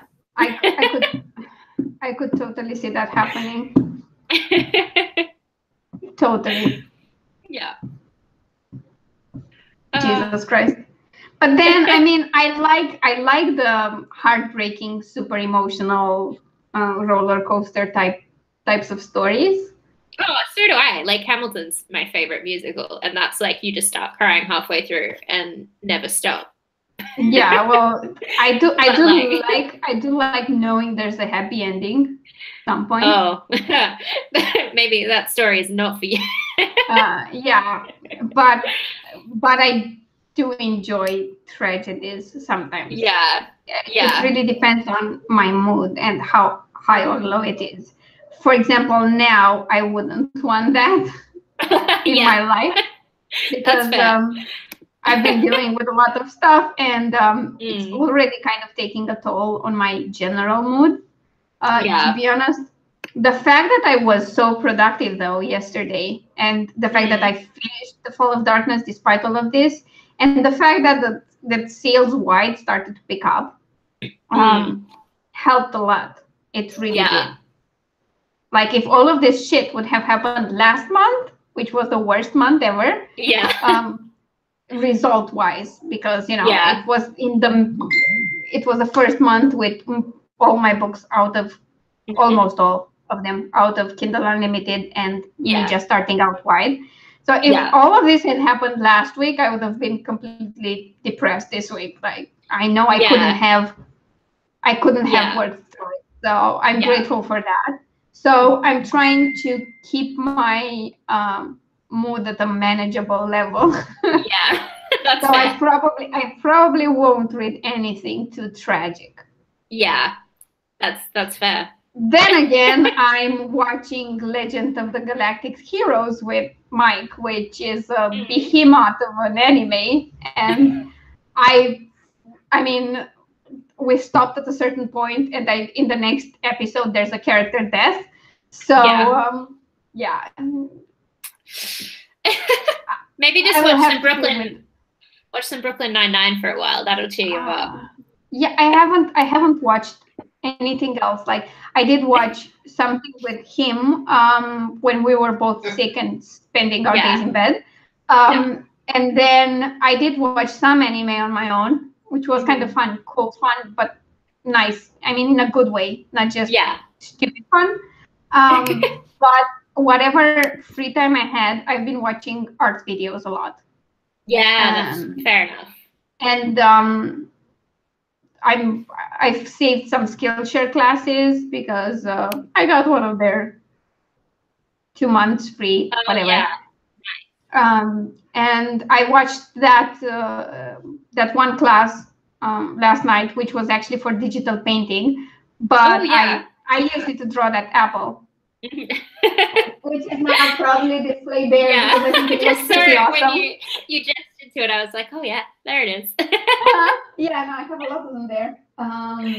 And I've saved a lot of them on calligraphy and lettering. Yeah.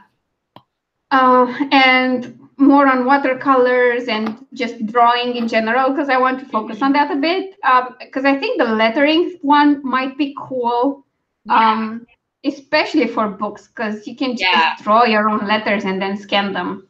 Yeah. And you don't need to worry about fonts, because it's hand-drawn. And I told you this last night, but I do really want to be good enough to be able to draw my own cartoonish style owl for the Owl Investigation series, because I just want that. I mean, I have this idea of how it would look, and then how to adapt it to seasonal stuff. So if there's ever you would like freehand draw it? Is that your plan? Yeah. And not like create it out of shapes? Yeah. No, just draw it. Draw it and scan it. Okay. Because I think that would be cool. Okay. You need it before you have your tablet that you might get, right? Yeah, I think I'll need it before that. Yeah. What she's referring to is that I decided after watching the unintended course on digital painting. I mean, it was the title was something like the basic principles of art in under an hour. And I thought it would be cool, and it did go through all those principles, but it went through them from a digital painting perspective.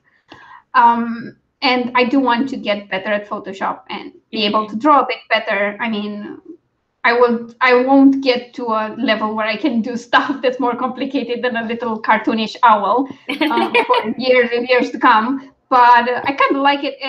I like it because my brain is very loud. There are a lot of thoughts going on at the same time.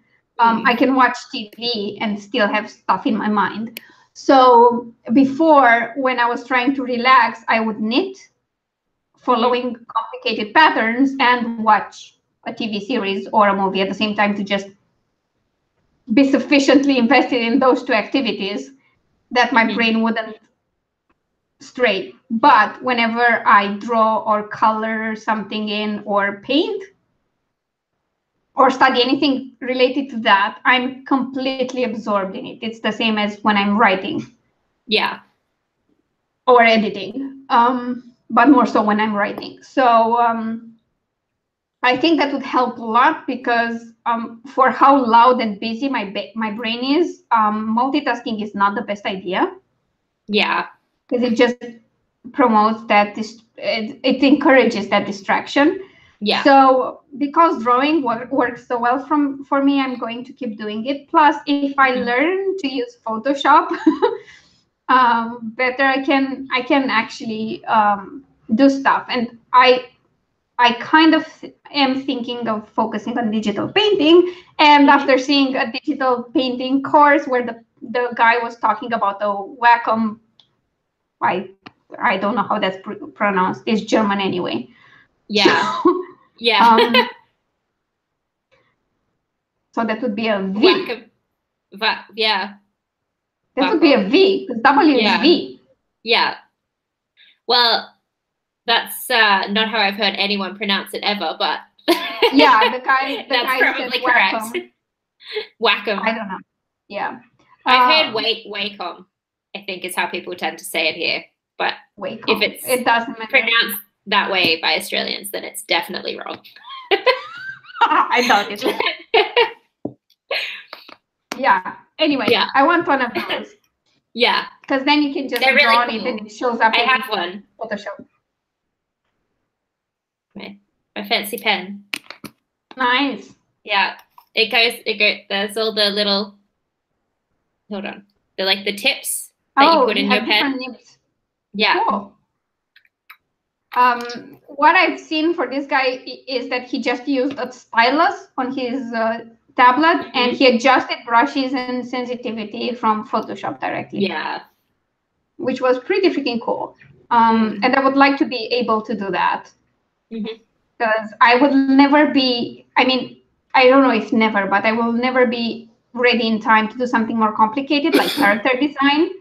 But maybe I could do my own backgrounds and that would be great. Yeah. You know, because for portraits, I might rope Mike's mother into doing them for me. So that would be great. Because some of the characters, I mean, it's my own fault because I insist on writing these characters that I don't find stock photo for. And I do not have the money to employ a certain model and then do a photo shoot. Yeah. No. One day, next year. By the end of next year. I don't think so, because like the types of characters I create, I don't think I'll ever. I mean, like think of Anu. Yeah. Like, where in the hell can you find Anu? By the way, I have something important to say. Travis, who is the GM for our Calculated Risks D&D stream, he's created a group on Facebook where stuff relating to the stream are announced and we talk with people. But he will have character designs soon. He commissioned them and they look so cute. That's so cool. Yeah, and he will be releasing them in the group. So nice. Yeah, that's really cool. Fantastic. Yeah, it is. It's super cool. And I love Anu so much because I role played him and then wrote incorporated him into a book. Yeah. But that's a really difficult character to write. More so in the book to write to show. I mean, more so in the book than in the D&D thing, because in D&D he's wearing armor. But in the book, he's a very muscular guy, yet he wears kind of floaty, silky clothes to hide how strong he is. So that's really difficult to portray. Not that Eagle is any less difficult to portray because it doesn't have a beard. I mean, young warrior with no beard and a sword. Very difficult. Very difficult. I'm still not sure how I managed to find Storm for the first book. But the second book is like freaking killing me. It's all written. Man. I just have to edit it and then do a professional edit. But I have no idea who Carlos Martinez is. I'm sorry. Should I know? Yeah, but I have no idea either. Definitely doesn't own me. But I mean, if you said Caesar, maybe I would, because Caesar in Xena looked really cool. Anyway, I would like to point out that we had 2 trolls this stream. I know. So we're definitely going to become famous. We're going to become famous. Oh man, this is hilarious. Yeah. Oh, it's all right, because I'm sure all the interaction helps with algorithms. So yes, that's what I'm thinking. Yeah. Yeah. Man, it's interesting. Hilarious. I mean, for example, I really like your style of covers. Oh, thank you. I really like them, and they're kind of similar for Damn Girl and Charlie, but they're different. And same font. I think they work really well for what they are, like mystery. Oh my God, another one. Another one? Wow. Wow. Thanks for being here. It would be cool if you listen to the stream, but just post there. Algorithms don't care.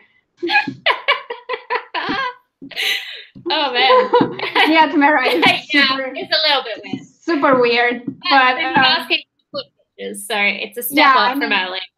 It's a step up from earlier, definitely. And I'm pretty sure they will get into an automatic timeout because YouTube doesn't like it when you post too often in the chat, so it's fine. If not, I will put them in a timeout. I do not block people, by the way, ever, because no. And the only comments I ever delete are spam. That's my rule. If people want to criticize me or my book or whatever, I don't care. It's their right. Okay, I'm going to put you on a little timeout for the simple reason that I really don't like your username. I don't know who he is or whatever, but I don't care. Like, really, I don't really know what's happening, to be honest. Yeah, me either. Covers. Covers. So what I was trying to say is that your covers work really well for their genres. Oh, thank you. I'm enjoying all the compliments. Yeah, you should. Sorry, I was busy putting someone in timeout, but apparently didn't take. Oh yeah, it worked now. Yay! I feel so bad. And I like that style of cover. And I was thinking of something kind of in that direction, but different for the Owl Investigations series. But for fantasy, for romance, fantasy romance, it's kind of freaking difficult to have something where you don't have the character. I mean, it's easy, but it won't sell. Yeah, exactly. Why wouldn't they be able to do a paperback version? Yeah.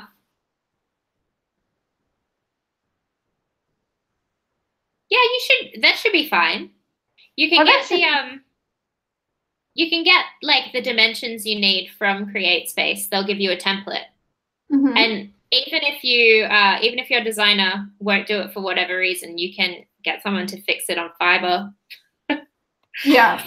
Yeah. That's really not the problem. If you need someone to help with the paperback, I can refer you to my designer. Because usually, I mean, she did that for my paperbacks, and I only had the front cover. It wasn't her design, and she did the paperback, and it was all good. So it's no problem. You don't need the same designer. But if your designer doesn't want you to do more than an ebook, it would help if your designer gave you the the raw file. The editable, like Photoshop file. Yeah. Yep. That would really help. Yeah. Because then they can use the same elements because it's something they can edit. I think that would be a nice way to go about it. And you can ask them nicely. Either way, you paid for it. I mean, yeah. There is no reason why they wouldn't give that to you. Yeah. Unless they don't have it anymore. And even in that case, if you have the ebook cover at the 300 DPI,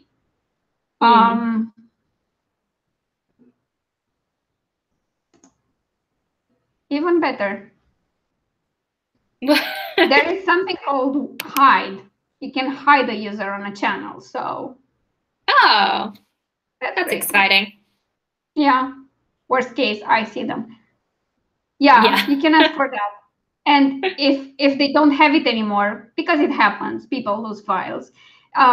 If your cover is in high enough resolution, a designer can work with it and do a paperback. Again, I can refer you to mine if you like her style or someone else.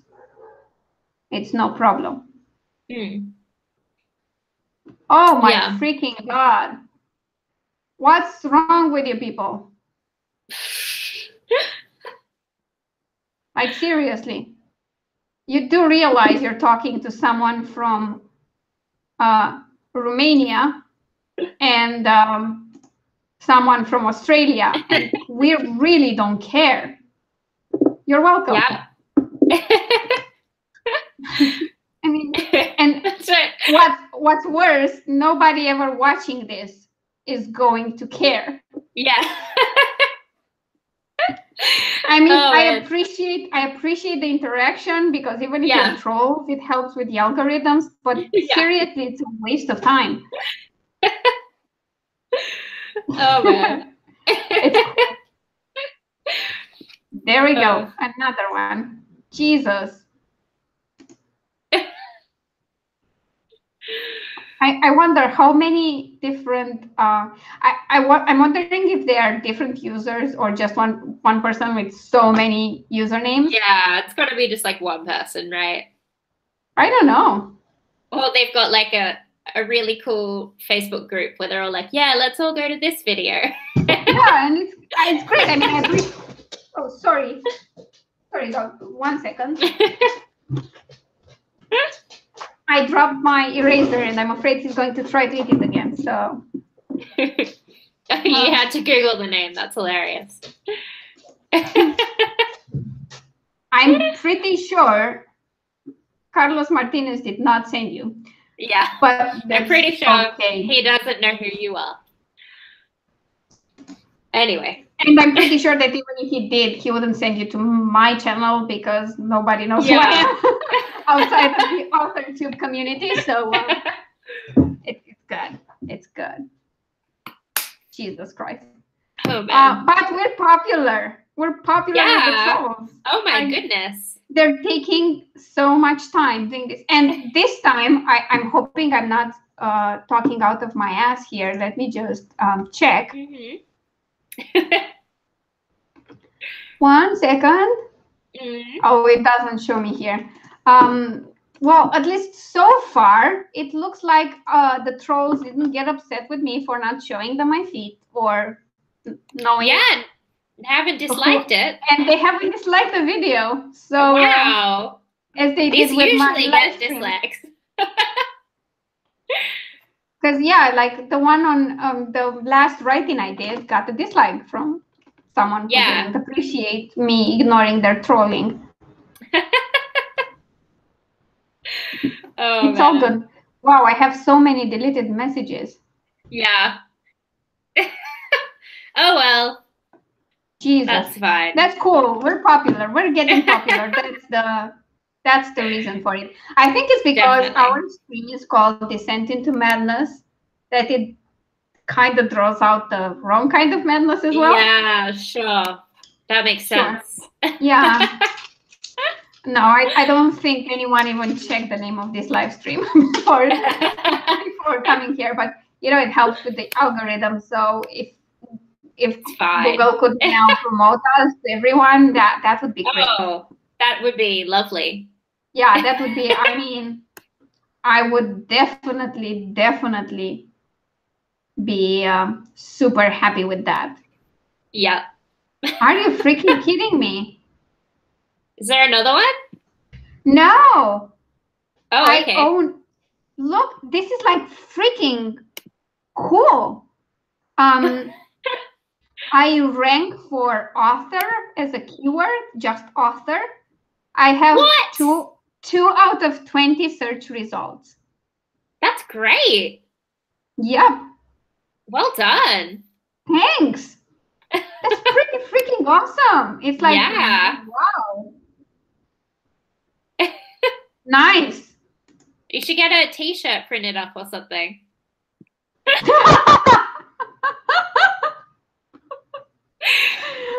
Oh my God. And they also have three for author chat.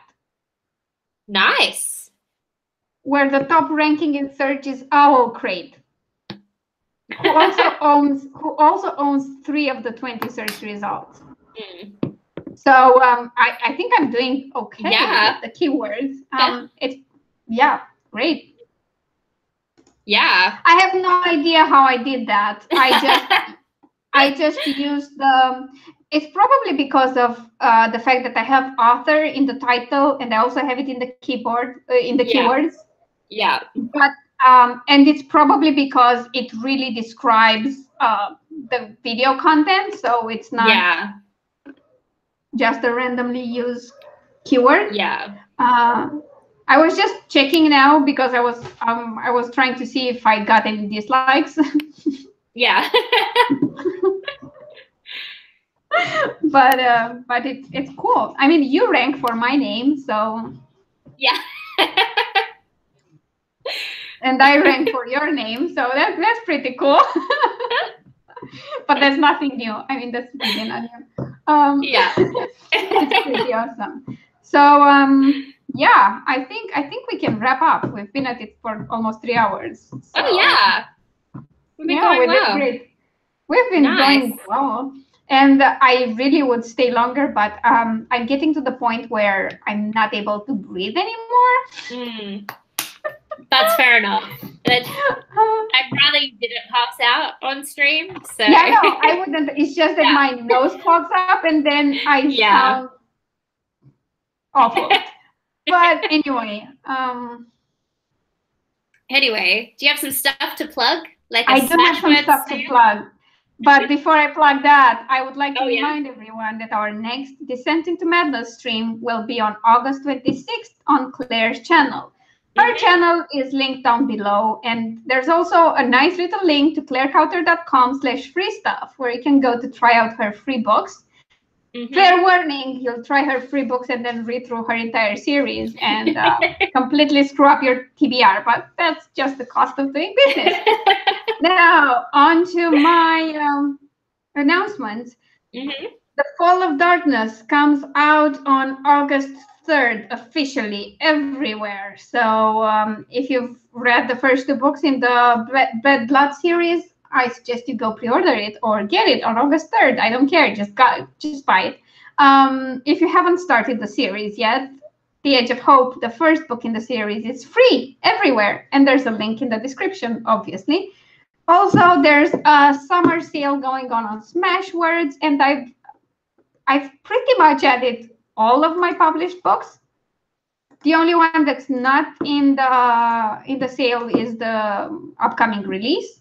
But other than that, all my books are discounted by 50 or 75%, with the one exception of Elixir of Flight, which is discounted by 25%. And is that all?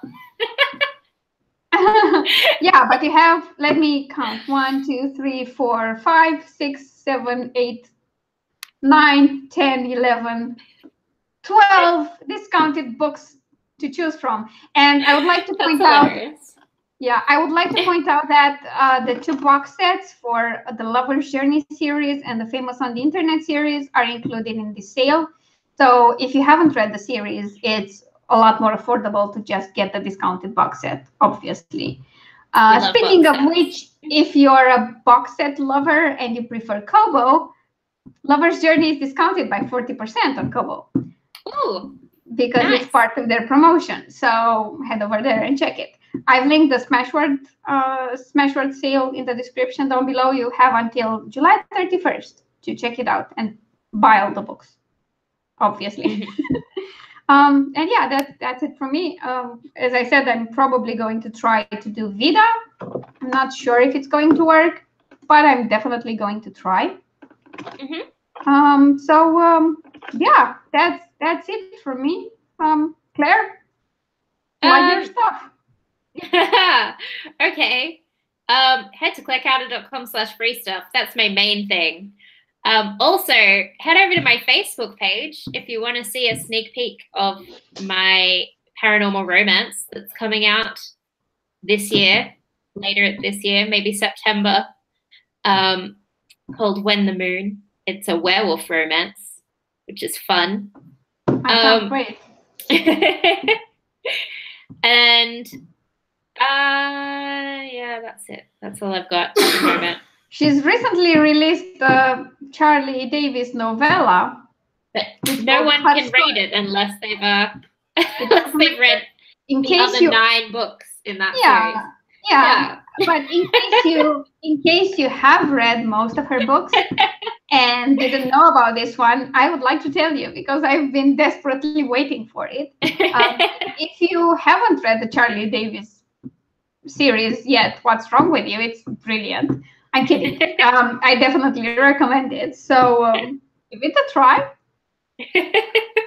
And again, Claire's channel is linked in the description, so go give her a follow.